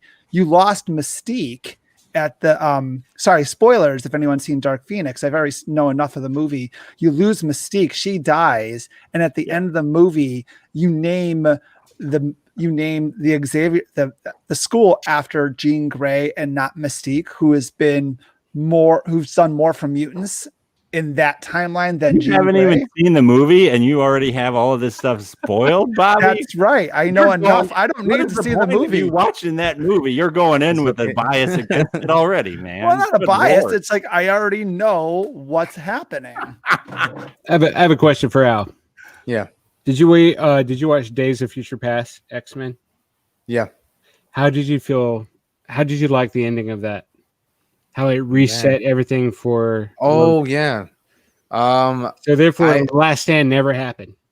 I was fine by it because there was never this huge attachment that I had. I know there was fans that definitely, or at least I would assume, that were clapping and jumping out of their seats or having a good laugh out of it. But me, I was just like, it's fine. I remember seeing it as a kid, and I didn't have any sort of attachment. Like thinking about the early 2000 X-Men movies as a kid, the ones I knew that like, oh, these are good movies. Definitely the first one, the second one, and then the third one. I remember watching it, and I was just like, I don't like this. Like, I'd rather watch Frankie Muniz and Big Fat Liar for some reason. Like, Dude. I feel like that movie's way better. That movie is amazing. But so, Joe, what was it about the Dark Phoenix then that made you pick that one over, not only over The Last Stand, but for you, it was nowhere near the bottom of the barrel as far as movies go? Two reasons. One is I've been reading through the comic books of all the X-Men comic books from the Morrison run all the way up to the Whedon run, and seeing this character becoming attached to the characters, right? And everyone's like, hey, this movie's so bad. And so I went to Family Video and bought it for $1 digitally. And I was like, for $1, I mean, What are you losing? Right? what am I losing, really? Unlike Fan Four Stick, when I rented it for $1 and wanted What's my Fan dollar Four back. Stick? What is that? Fantastic Four's reboot that was Oh yeah. terrible, atrocious. So my wife and I sat down. We rewatched X-Men First Class, Days of Future Past, Apocalypse, and then I'm sorry. Apocalypse is Somebody bad. didn't like Apocalypse either. I didn't It's- mind I Apocalypse. liked It's Apocalypse. okay. I thought it was bad. Not the worst, but bad. the first time I watched it, I agree with you. First time I watched it, I was like, all right, on a scale of 1 through 10, I'd give this a 4. Second time I watched it, I would give it a 7. But we watched it back to back, and so we finished it with Dark Phoenix because I watched the continuancy, and I didn't have to wait years in between. It felt more natural. Does that Like make they sense? fit. Yeah. Okay. I find that interesting because, like, okay, so all of the, like, shall we say the reboot prequel cast,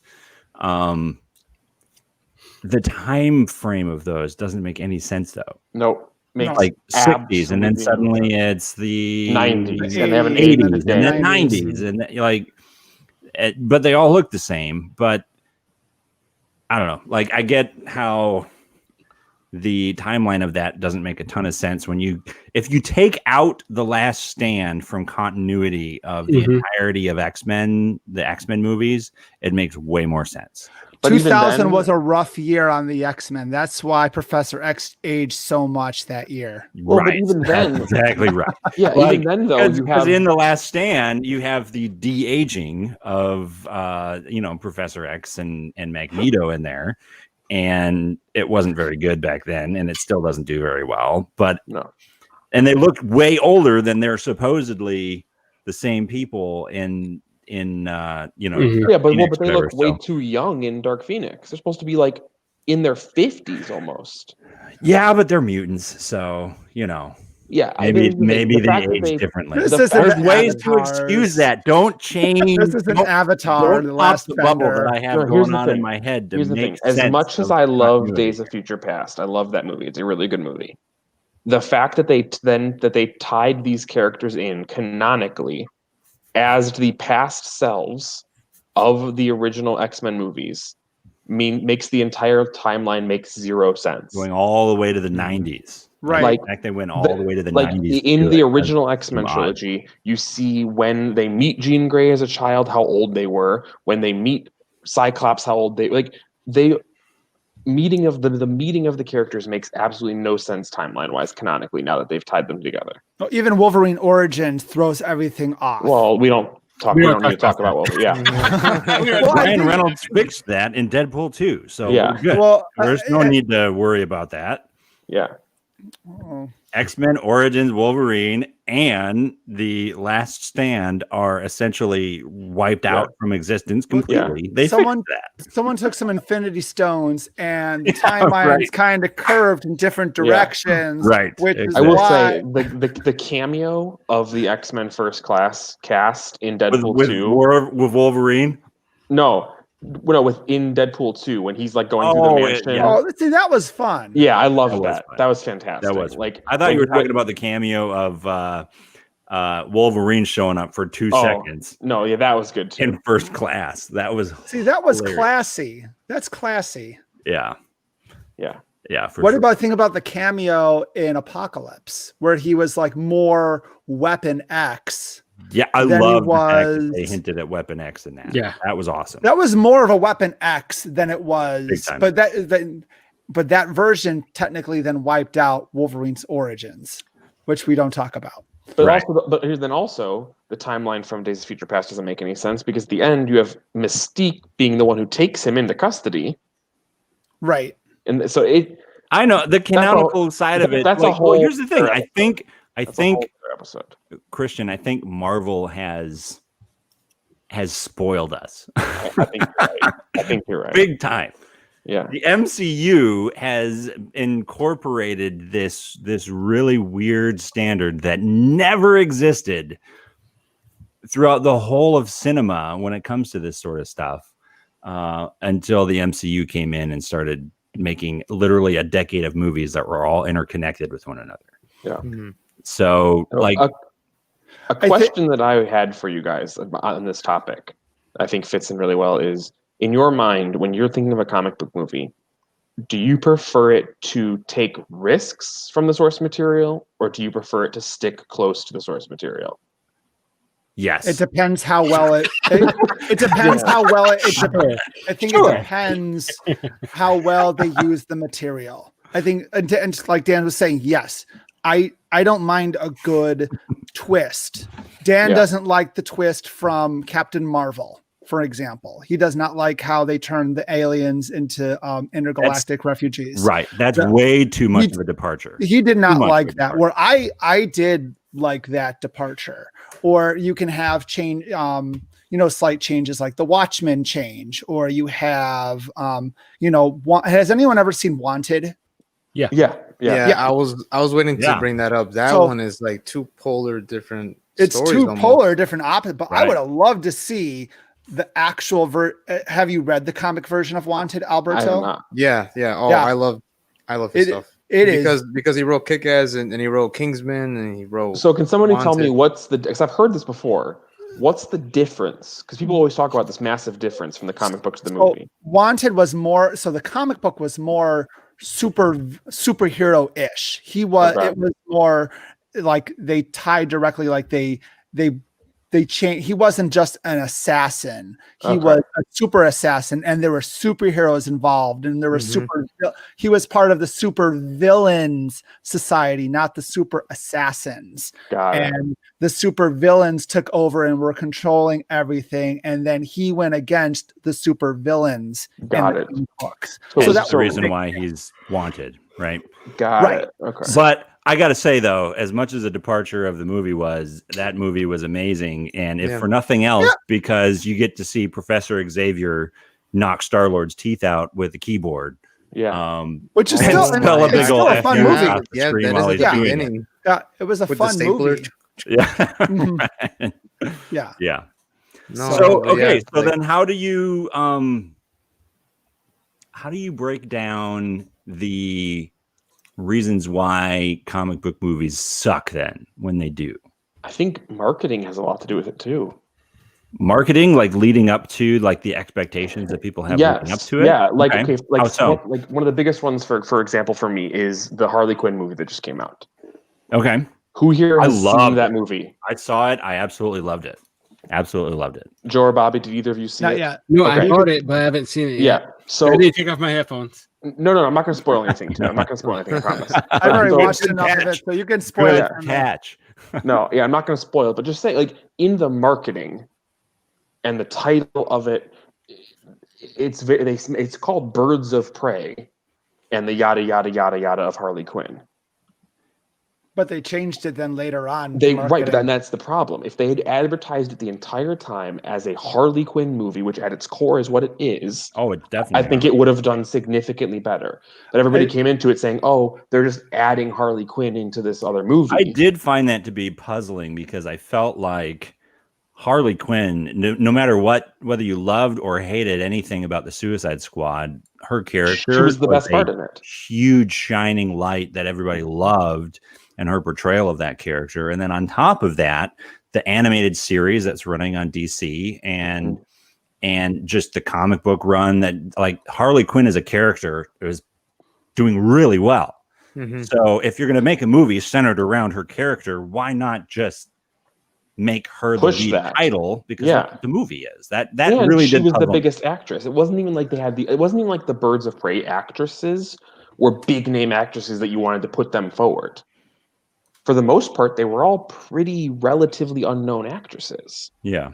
What? So, like- Rosie Perez, Mary I mean, Elizabeth that's what I'm saying. Winston. But I'm saying Right. to the general audience. No, that's true. That's To true. the general audience, Right. Margot Robbie is a massive star, I can see and that. the rest of these actresses, they Tanya like, Harding, right? they're like, oh, I've seen them in something. Taken But when you see Margot Robbie, you're like, oh, that's Margot Robbie.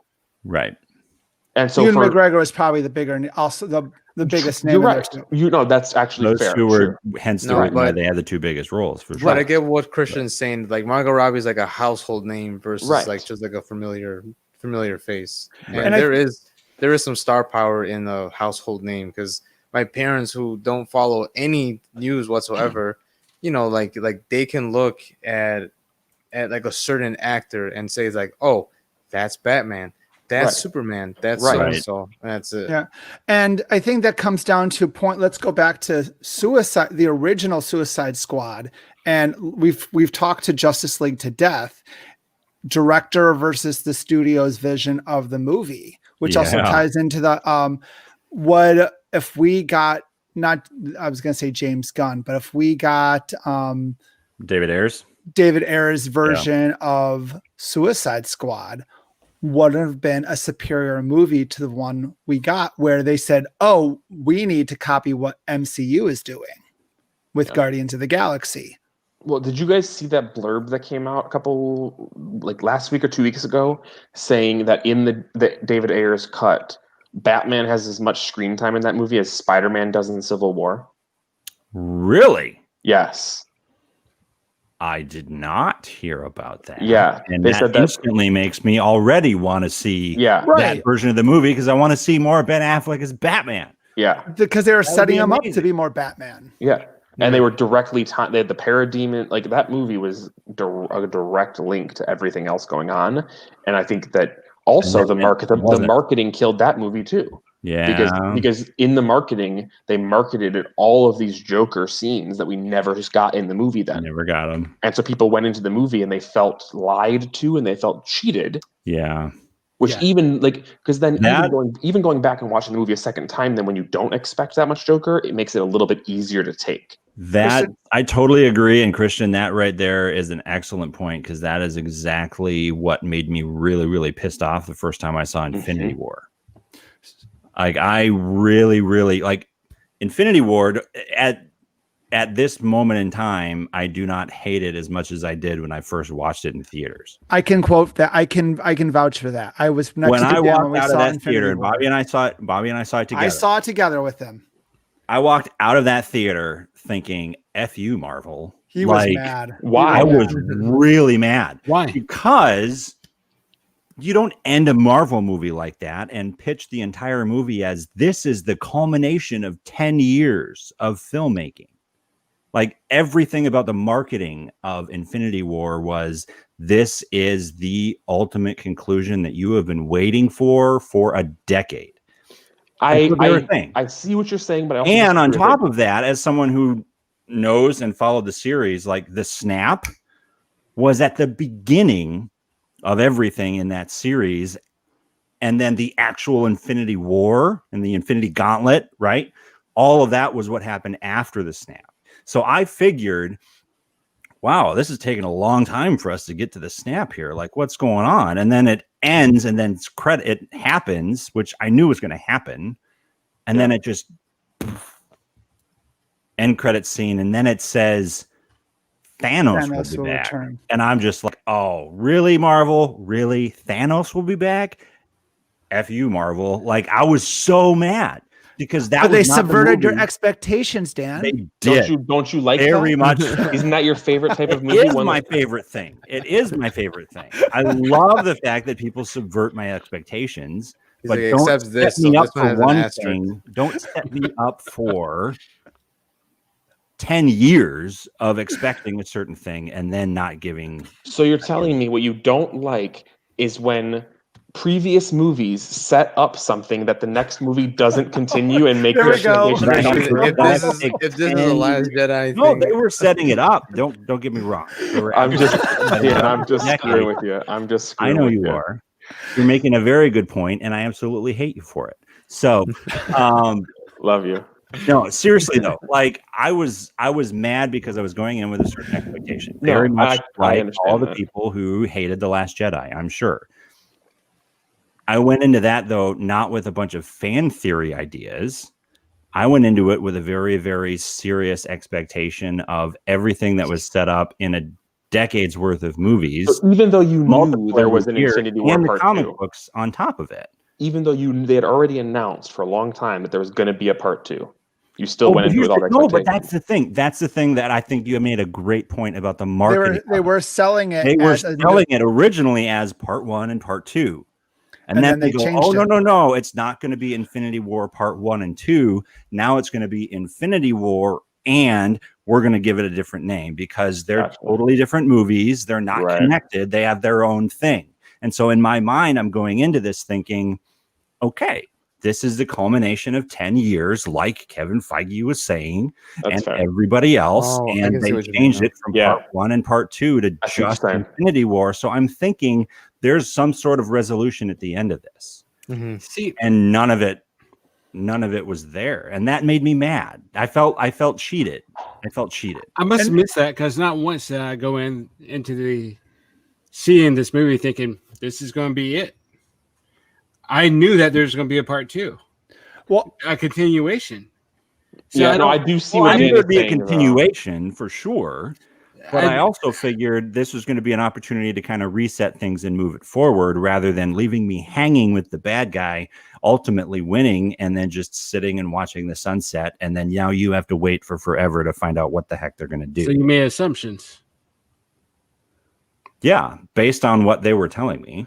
That's fair. I do see where you're coming from. I personally didn't have the same experience as you, but I see where you're coming from. Yeah. So, and don't get me wrong, like now in hindsight, it is probably in my top 5 favorite Marvel movies. Yeah. Because everything put together, I really like the fact that they took risks with that movie.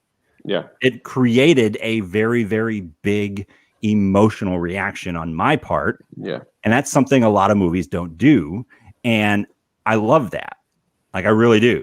Yeah. I hated the reaction that I had at first, but I have since grown to really appreciate the fact that they were able to get that out of me. I remember Dan's Facebook post. Yeah, I do remember that too.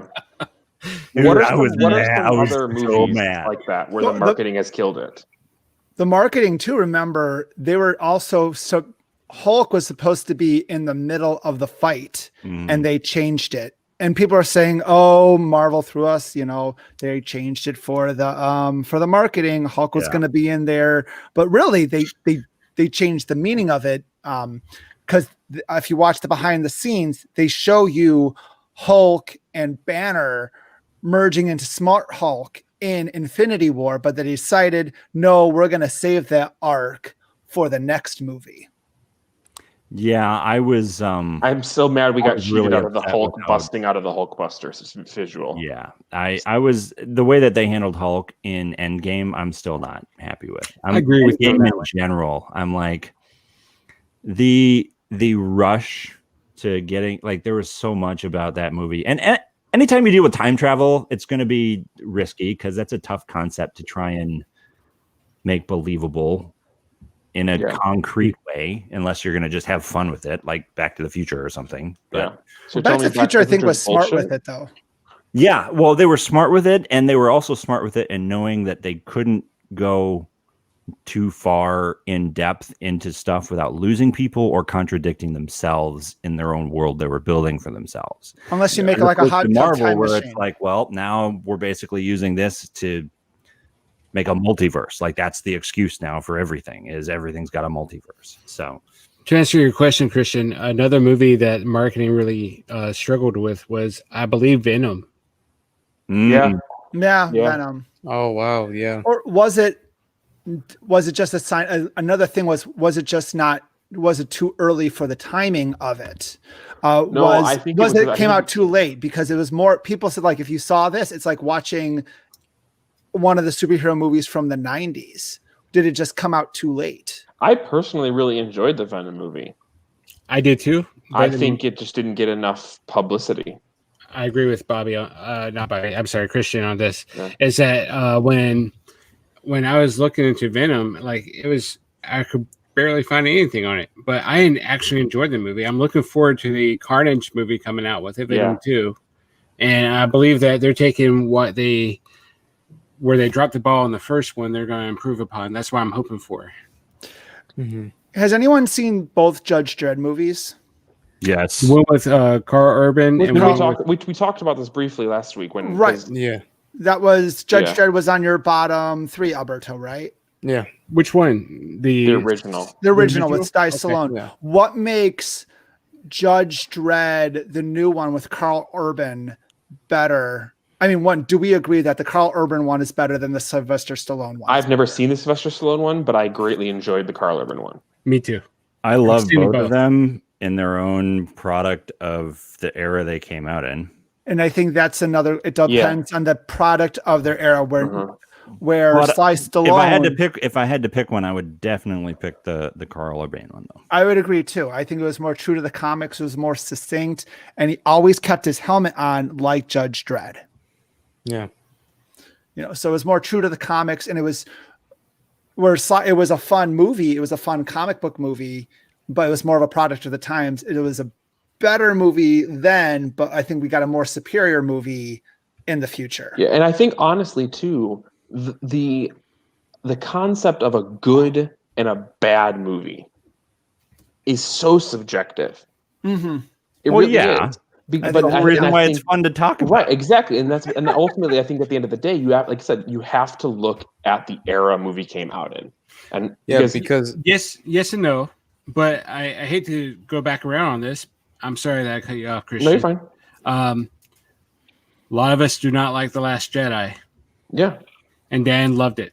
You can be wrong about that, though. I'll let you guys talk about it. That's not a product of the era. It's a product of bad writing. No. I'm saying you have to look at the era or brilliant writing. Like you have to look at the era to determine whether that movie was successful in its era. Okay, I see what like Batman Forever.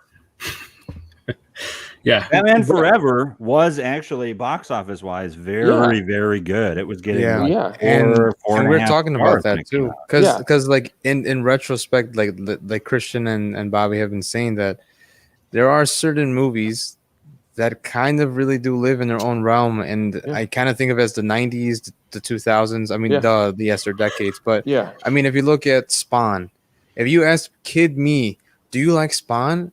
As I'm playing Spawn on my Game Boy Color, oh yeah, of course I love Spawn. I am clearly playing the game right now, and I have like 16 different comics because they always have it in the 50-cent section because the McFarlane comics were just huge, and there was a huge abundance of them in every garage sale. Of course I loved it. Now you go back in 2020 and you start looking at Spawn, and you're like, well, I mean, like that was kind of a fun movie, right? Back then, and it's just like Bobby and Christian are saying, there are some movies that don't age well, and this is outside of also just comic book movies, like movies in general. To me, two movies that come to mind immediately is Mean Streets. It was Martin Scorsese's 1973 movie, and Ghostbusters.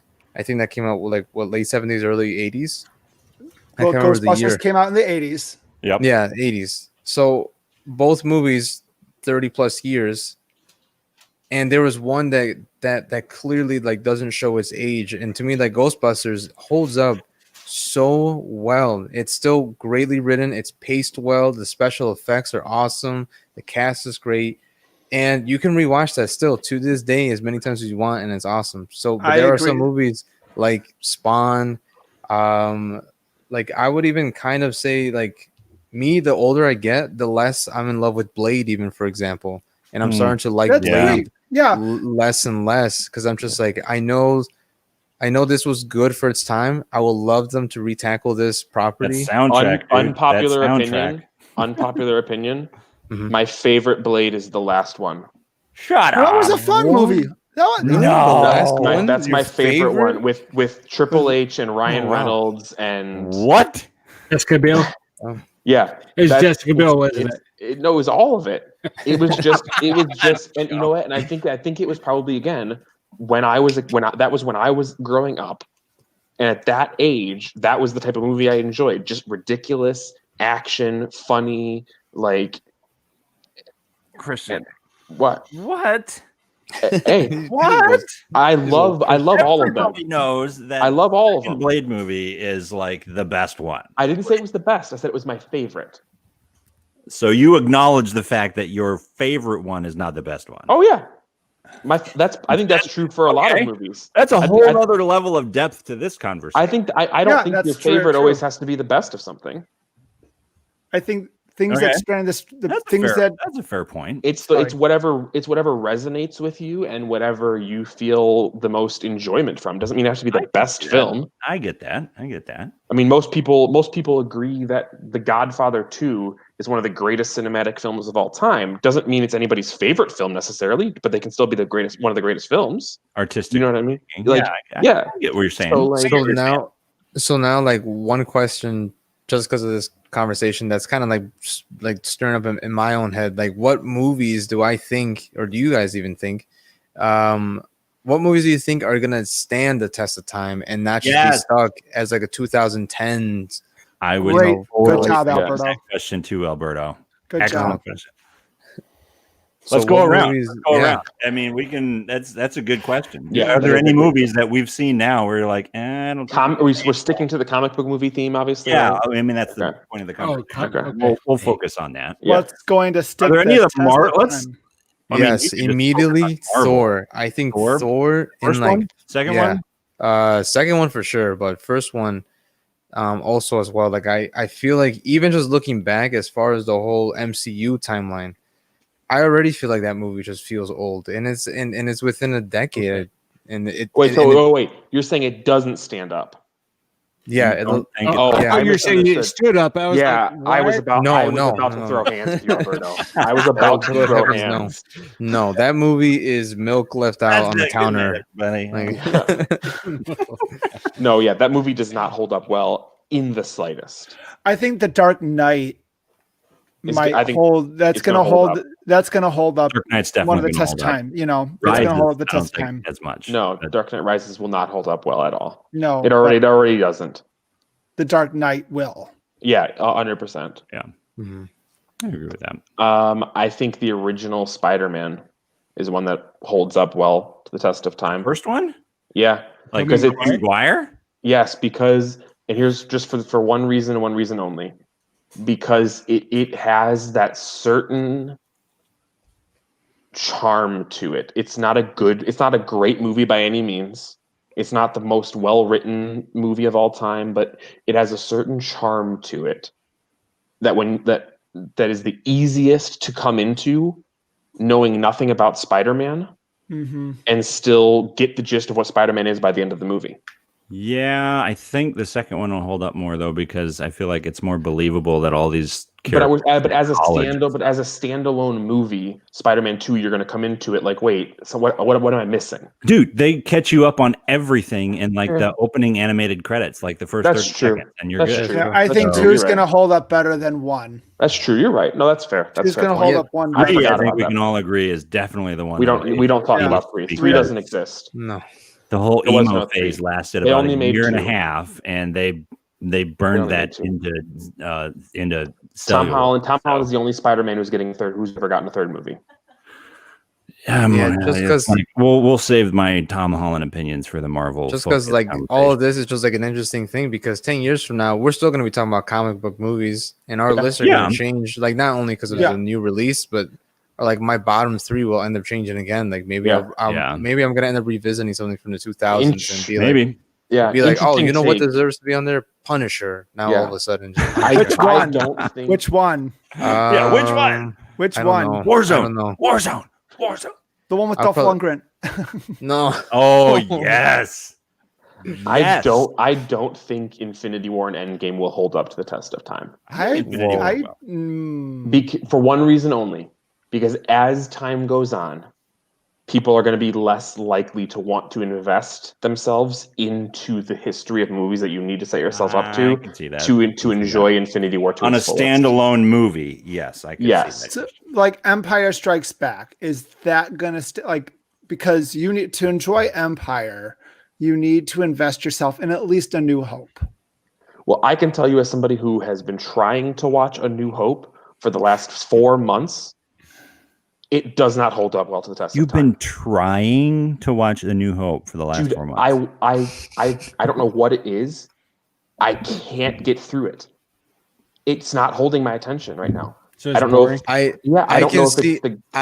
can see Christian's point of view, because like this is what like Bobby was saying too, is like if you grew up with these movies too, like you and I, Christian, we didn't grow up with. We grew up obviously with Episode 4. We grew up with the prequels. Not only that, like I'm sure you went to go see Force Awakens when it came out, 100%. and like in our eyes, that was our new hope. Yeah, that was our new hope essentially. So now the bar is here, and then you go back, and then you see the lights, the duel between Kenobi and Vader, and they're moving like this really slow. Then did you see the remastered version of that?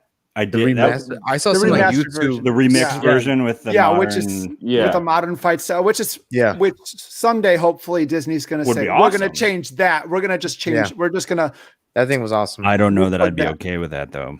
But here's the thing though. That raises an interesting point, and maybe we can kind of land on that and then get into our pointless debate here, because we're already at 2 hours at our 2 hour point.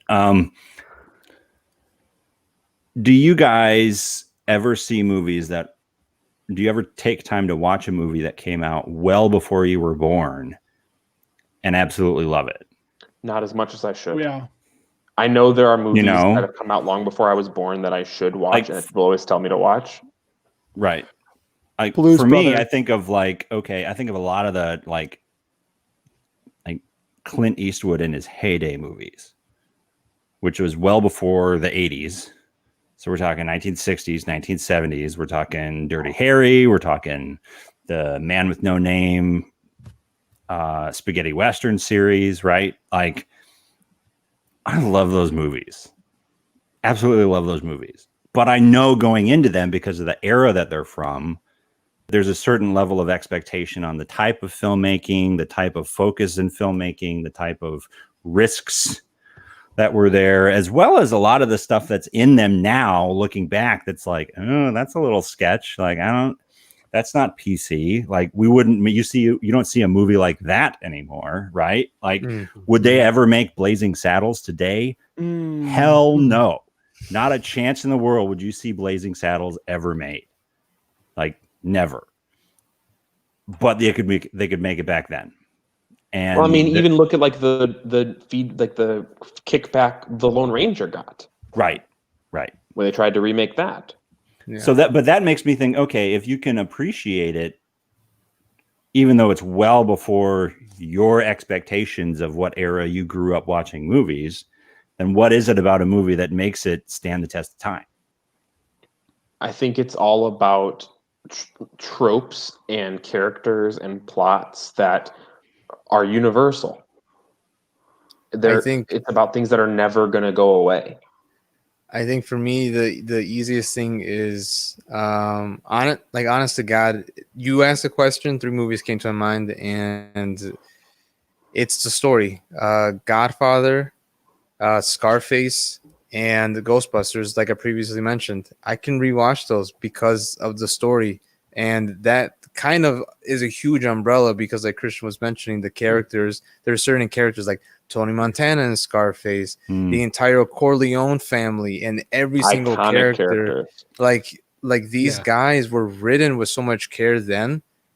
And you can clearly see like it's not just a relic of its time. It's something that was made with love back then. And you can look back at it and still be like, there was a lot of care and attention like placed in this. And there's a lot of throwaway movies like in the 70s or 80s that I didn't grow up with. And I watched some of them just for the sake of like understanding the importance of them.